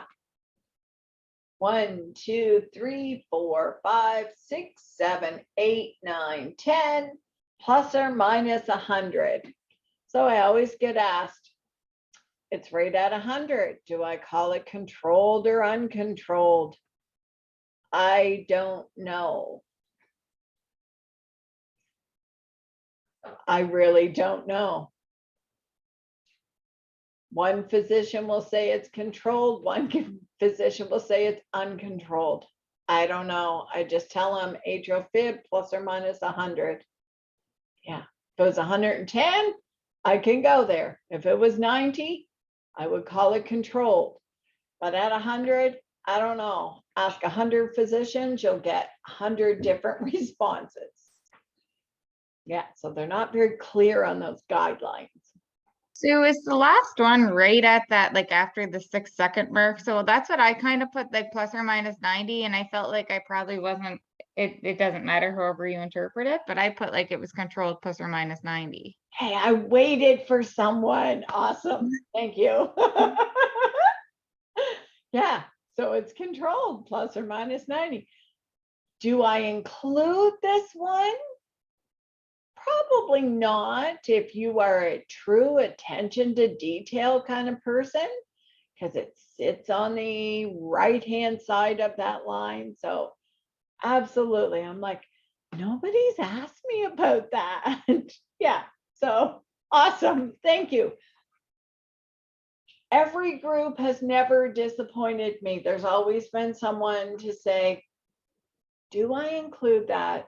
Thank you, Allison, for renewing my faith in humanity.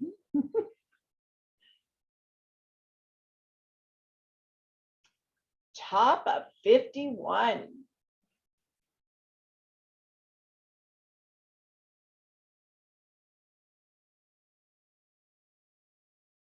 So I said sinus rhythm with 3 PJCs. Because they're hidden, I think. Yeah. I really don't know if this little funny thing here is a P, but I don't care. I just know that it's not in front and upright. So first of all, I notice it comes early. So I have 3 options. Is it a PAC? Do I see a nice round upright P? No. So I have eliminated the PAC. Could it be a PJC? I have no P in front. My QRS is skinny and my T is in the same direction as my sinus beats. That's what makes it a PJC. It couldn't be a PVC because it's too skinny and the T is in the same direction. Yeah, well done. And so, yay. So one person said to me at one time, could I call this? So I have one here, I have one here, and I have one here. Could I call this bigeminy PJCs? So bigeminy meaning every second one. And I said, well, I guess you could. I've never really heard anybody use that term other than with PVCs, but you're absolutely right. It is every second one. So yes, I guess you could call it that. Yep.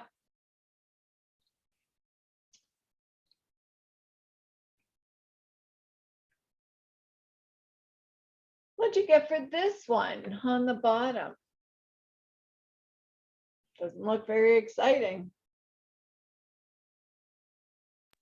I just put normal sinus rhythm with ST elevation.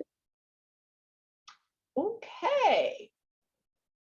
Let's check for elevation.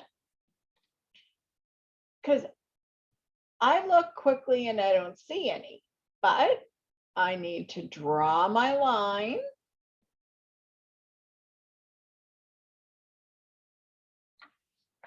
So here is my J point, or maybe here is my J point. A J point is sometimes a subjective thing.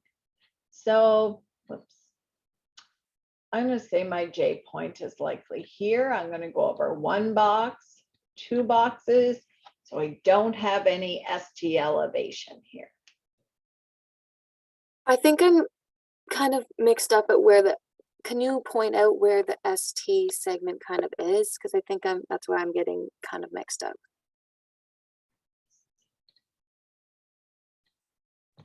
I also got 1 millimeter of ST elevation as well.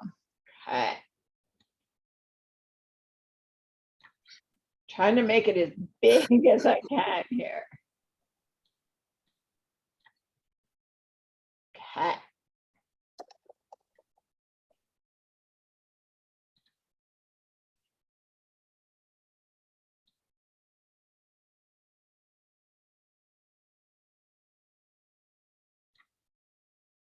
Here. Let's say here is my J point. So 1, 2, yay! Look at that 1 millimeter of ST elevation. Yay! Now, have I highlighted it so much that am I looking at the right one? So this is the one we were supposed to be looking at. Let me draw on this one.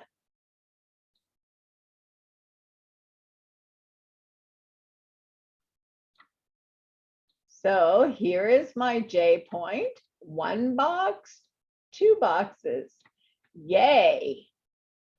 So do you see how there is elevation there? When I looked at it, I'm like, yeah, I don't see any.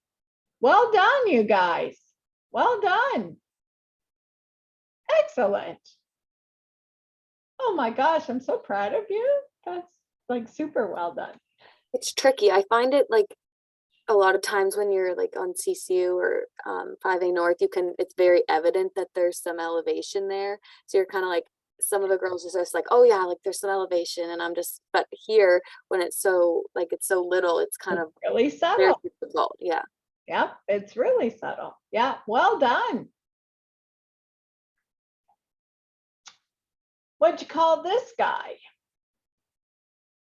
Or what would you? Don't worry if you didn't do any of these, don't stress. I said sinus Brad with bigeminal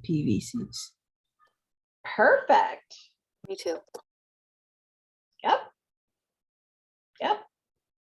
So they are PVCs because they're wide, bizarre, and the T is in the opposite direction. When we talked about PVCs, did we say that bradycardia was kind of a warning, like, oh, gee, bradycardia with PVCs is often like a double. If you didn't notice the bradycardia, patient's gonna throw out some PVCs to say, hey, pay attention to me, I'm hypoxic. Feed me some oxygen. This one we did when we did our homework, and we said that there was ST segment depression, there was T wave inversion. We didn't note, and you don't have to, that those P's are peaked. We don't do that with novice interpretation. We don't do that with lead 2 interpretation. But if you did a 12 lead on this patient, the top of the ECG would put questionable right atrial enlargement. And that's what a peaked prominent P indicates, is right atrial enlargement. And that's usually a patient who has tricuspid or stenosis or regurgitation, or somebody who has primary pulmonary hypertension and fluid backs up into the right side of the heart. Anybody who has right-sided heart failure would eventually, not on the first day, but chronically over time, develop a peaked prominent P.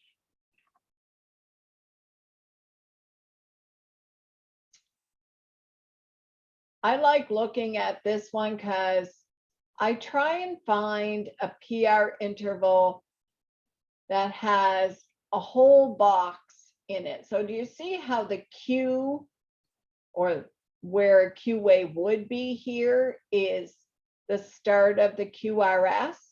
And I can see that my P wave comes well before one full box. That tells me I have a long PR interval. Is it constant all the way across? Yepper. So I don't have a heart block, I have a heart delay, but you are going to call it first degree heart block. It really is a delay, but we call it first degree heart block. And this one, I had questionable like I put question mark, ST elevation. I couldn't really tell. I was getting kind of mixed up. So here, and oops, sorry, let me make it big. I don't think in your answers it said there was, but I wanted to ask. Yeah, but I might have been lazy and didn't mention it. That's more likely than not. So here is my J point. I go over one box and two boxes, so I don't have any. Yeah. Thank you. Unless it really jumps out at me,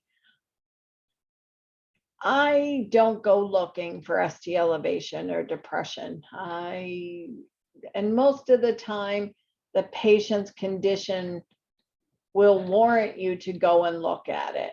It's like, oh, I should go look at this guy's ST segment.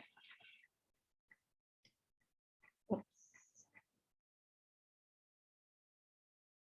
We are on, oops. Let me just, sorry. Where are we at? 55.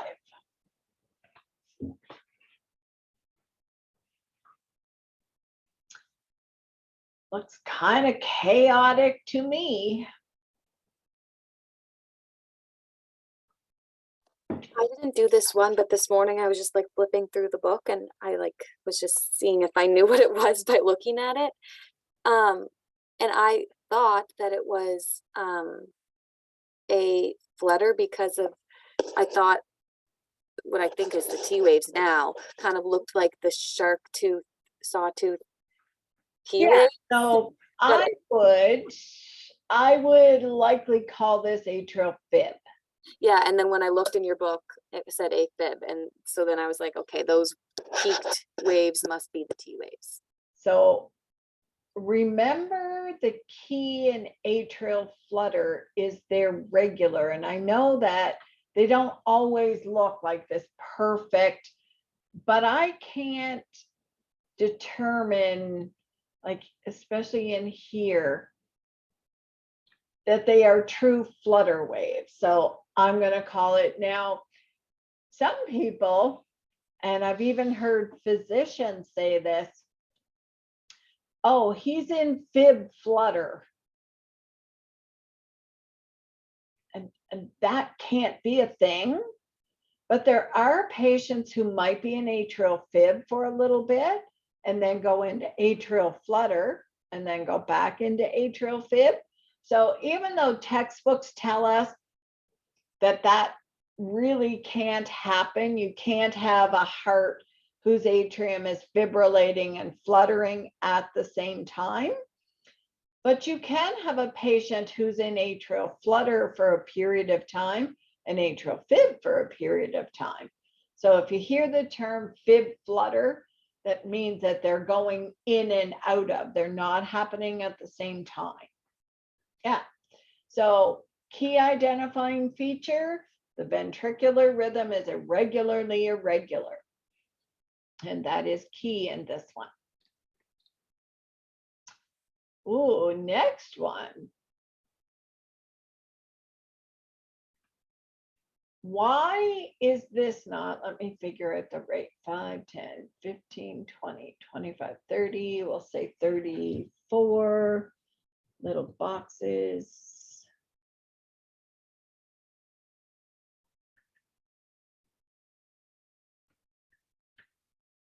So I have a rate of 44.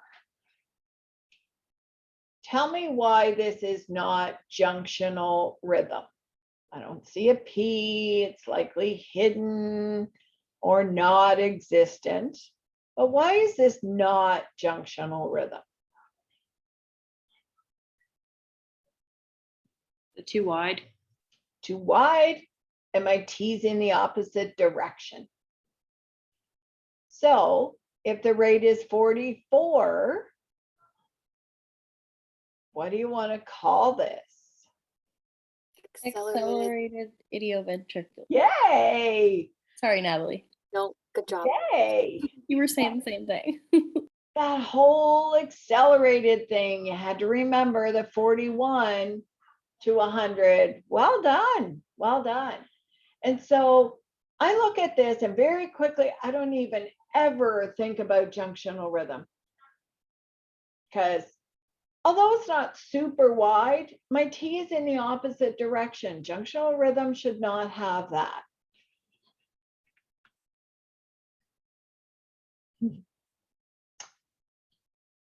Okay. What did my answer book say for the top of 56?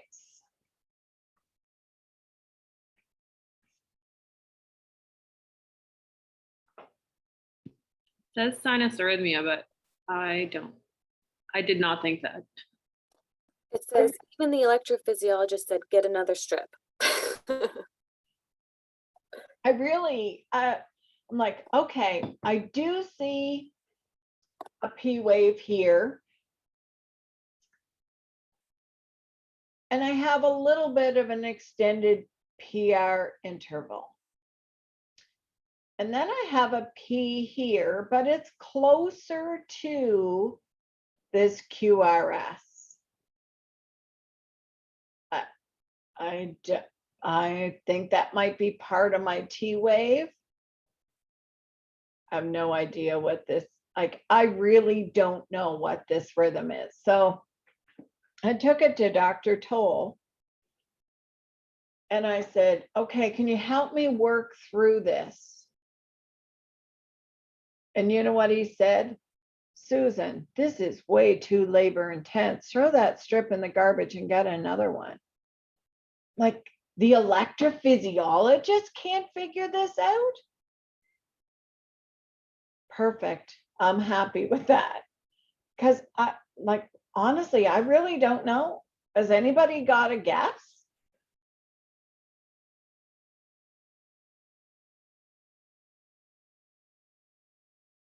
Like, honestly, I don't have a clue.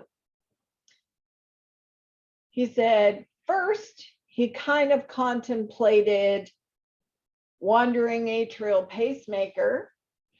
And he said, but the P's aren't different enough to call it that. But he said that PR interval is moving around. He's like, Susan, I have no idea. Throw it in the garbage. So if you're like, At first glance, I kind of thought it was like a secondary block because it almost looked like it was longer drop, but then I don't know. I know. Yeah. So one would wonder, here's my first PR, here's my second PR, here's my third PR, but where's my P that got dropped, like my P standing by himself that drops a QRS? Oh yeah, Dr. Toll spent like 30 minutes on this. And he's like, Susan, just throw that in the garbage. Like, okay, I'm listening to the doc who knows a heck of a lot more than I do about rhythms.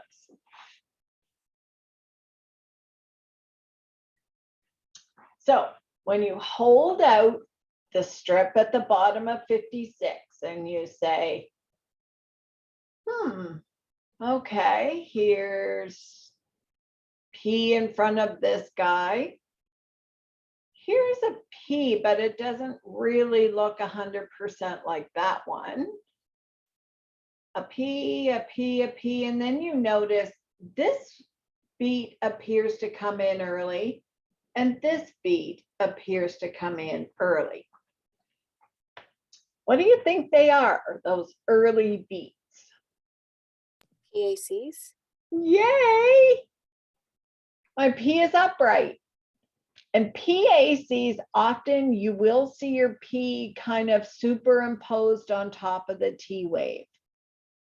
But it looks different than my sinus piece. Perfect, that's it, 2 PACs. This is a good one.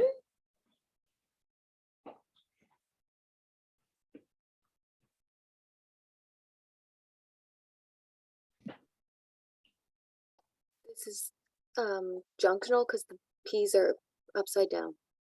Yep. I would have to figure out my rate because I think it might be accelerated junctional. 1, 2, 3, 4, 10, 15, 20. I'm going to say 22 boxes. Should give me a higher rate. Rate is 68. So junctional, 40 to 60. Accelerated junctional, 61 to 100. Are you going to put an atrial rate and atrial rhythm and a PR interval for this? Don't bother. I know that some people really like to measure that as the PR. But remember, a PR is the time it takes a sinus node to create a P, send it to the AV node, and the AV node holds it. If you think about what's happening in the heart, so SA node creates a P, it sends it to the 3 infranodal tracts within the right atrium, way over to the left atrium using something called Bachman's bundle, and then they all meet at the AV node. So what is happening is the atria is actually, or the AV node is holding that P wave to allow the ventricle to fill. And so the longer a PR interval is, the actual more time there is for filling. And that's why patients with longer PR intervals don't really have any symptoms. It doesn't affect them hemodynamically.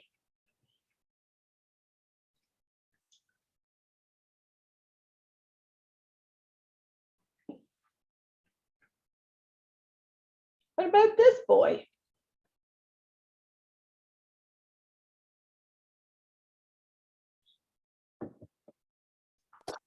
Fib? Fib, yeah. So I'm going to tell you a dumb little story. Let me just find.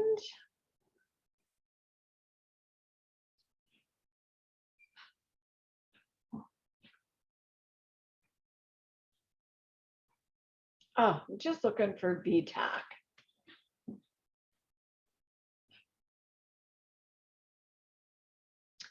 Frick. Sorry. Okay. So one of our cardiologists, he's not the most, trying to be politically correct. He doesn't have the greatest sense of humor.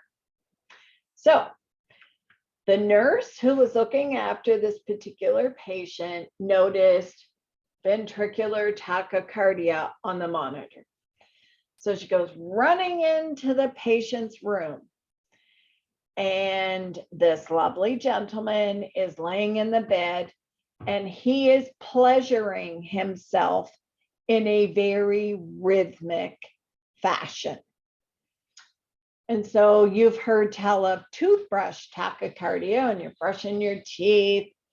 So she just closed the door, I think, because she's kind of funny. She might have thrown him in a new sheet and said, you got to change your own sheets, dude. But so she printed the strip off, and that was back when we had an old strip recorder. And she wrote underneath it, wackacardia. And we all laughed and thought it was hilarious and forgot about it. We got busy.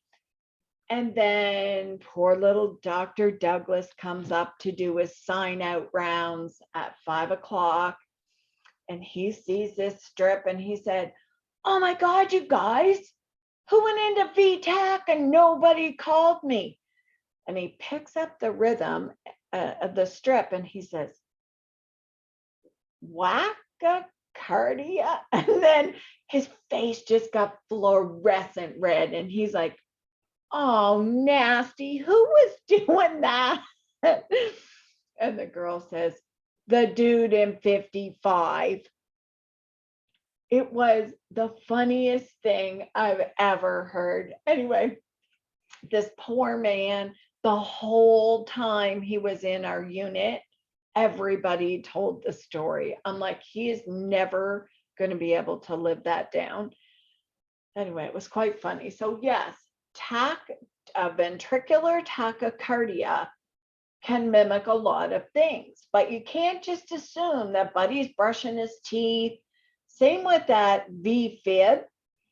You can't assume that, oh, damn, he's ripped his lead off again, or, you know, the big sweaty guy who's never keeps his leads on. Oh, his lead fell off again. You can't make that assumption. You need to go in and check the patient. I see this one. We did this one a couple days ago on Tuesday. Looks irregularly irregular, doesn't it? And all you people who are like me are going to look and hunt for P waves. Do not waste your energy. If the P's don't jump out and say, hey, I'm a P wave, don't go looking for them. Okay. How do you guys feel? nervous. No, More informed, I feel. I think you're very intelligent. And I think you do not give yourself anywhere near enough credit. So Anna's been through this test before. She got 100% on it. No pressure, guys. No. Don't have those standards for us. So the only person you're competing with is yourself. So don't worry about what Sally got or what Johnny got, or go in, calm, cool, and collect. And so Tanis, if you want to send me a text, if you find a question that you're like, oh, what the heck does she mean? Just send me a text. I love Patrick dearly, but Patrick complicates everything. And like, Megan, you must know Patrick. Oh, yeah. I've worked with him actually. And yeah, we've watched a lot of YouTube videos about distractions. And Oh my as he's God. doing the video about distractions, we're like, you seem to have gotten distracted. Yeah, and I've worked with him on the floor as well. So yeah. So I won't ask him a question. I'll text you. Yeah, he's a nice guy, but Really super nice guy. takes 16 years to get to the point. And generally, if you're not at the point, then you've gone way past the point and you've fallen off a cliff and you don't even know what the point was anymore. That's Great. that's an absolute perfect descriptor. And I so put my foot in my mouth when I sent him an email last week. So he said, so Patrick is like, maybe I'm 58. I think he might be 60. And so I just sent him a text or an email and said, hey, you're going to be hanging out with some people that test. Is there anything you want from me, need from me? And he sends back, oh no, I'm not very awake because Daniel is now 6 months old, blah, blah, blah. So I type back and say, oh, congratulations. I didn't know you were a grandfather. No, he's a father. Oh no. God bless. Oh yeah, that would be a moment for sure. Yeah. So I got this very long, like 500-word email that I'm like, oh shit, I'm so sorry. I just made assumptions. Yeah, no, yeah. I don't know. I look at him all the time and I'm like, why would you have a baby now? But whatever. I mean, good for him. I absolutely, but oh yeah. And so I said to Melanie, I'm like, Jesus, you didn't tell me that it was his kid. I thought it was a. She's like, oh, you put your foot in your mouth too? Don't worry, you're not the only one too. So That yeah. makes my head hurt. Oh, is that right? Oh, I couldn't imagine having a baby. Like, no. I am I so struggle now and I'm only 33, so. Well, and he's got kids that are, university or graduated university. yeah. Yeah. Those second marriages, whew, they're great, but yeah, I'm just keeping the dude I have because both of us just want to coast through life. I mean, my husband enables his children, our children, like terribly. Like my daughter said to me one day, if we need to borrow money, we're always going to go to dad because dad's never going to ask what we need it for. And he's never going to ask for a repayment plan. You're always going to say, well, okay, well, how are you going to pay this back? So we just asked dad because like we really don't have to pay it back then. And I'm like, okay. Yeah. All right. So I don't want anybody to stress. So Emily, you and your crew can go grab a quick coffee and hang out with Marianne and write your test. people in St. John, if you want to eat lunch and come, or if you just want to come, I'm here. You can bring your lunch with you. You can come and write it quickly and stop and buy lunch on your way home. So you could stop and have a beer because the sun is almost out. And Hannes, I am sorry. Go have a little nap. And again, text me if you need me, but also text me if you get lost. I will, absolutely. Okay, well, good Thank luck. you. And as soon as I get your test, I'll mark it and I will text you. So Okay. just again, 204 730 730 5225. 5225. Perfect. Okay. I Okay. won't leave you hanging. She said she was Okay. going to Costco after work. I won't leave you hanging all weekend. So Okay, thank you.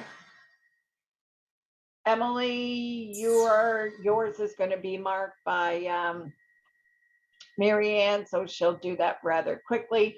For my St. John people, I will mark it right in front of you. If you want to hang out, if you want to run, just put your phone number in my cell phone and I'll text you what it is.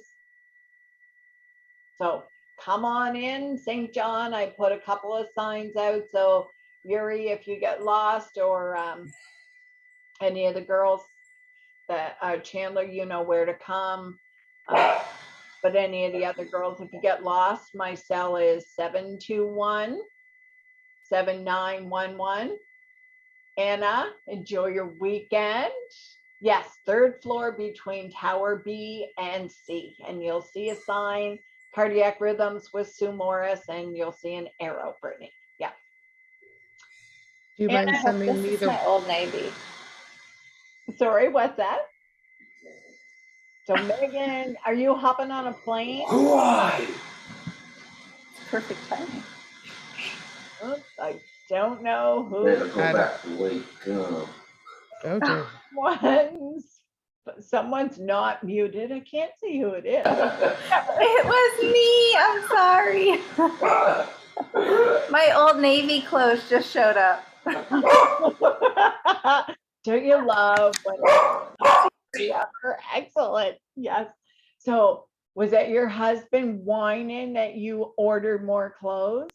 My husband was in the background. Yes, the dog. It's chaos here. It's good. It's all good. So go hang out with Patrick. Have fun. I say that in a like tongue-in-cheek kind of way, but yeah. So 3rd floor between Tower B and C for my St. John crew. Thank you for the pleasure of letting me hang out with you for the week. I really enjoyed hanging out with you. Megan, I can't even believe what a trooper you are. I will send you that second email right now, and have a safe flight. It will surely put you to sleep. So it's a great way to get through a flight. So, Did you record today too? Or no? Actually, it is recording. I will hit stop record. Yeah. Could you send me that as well? Just because some of it I couldn't connect.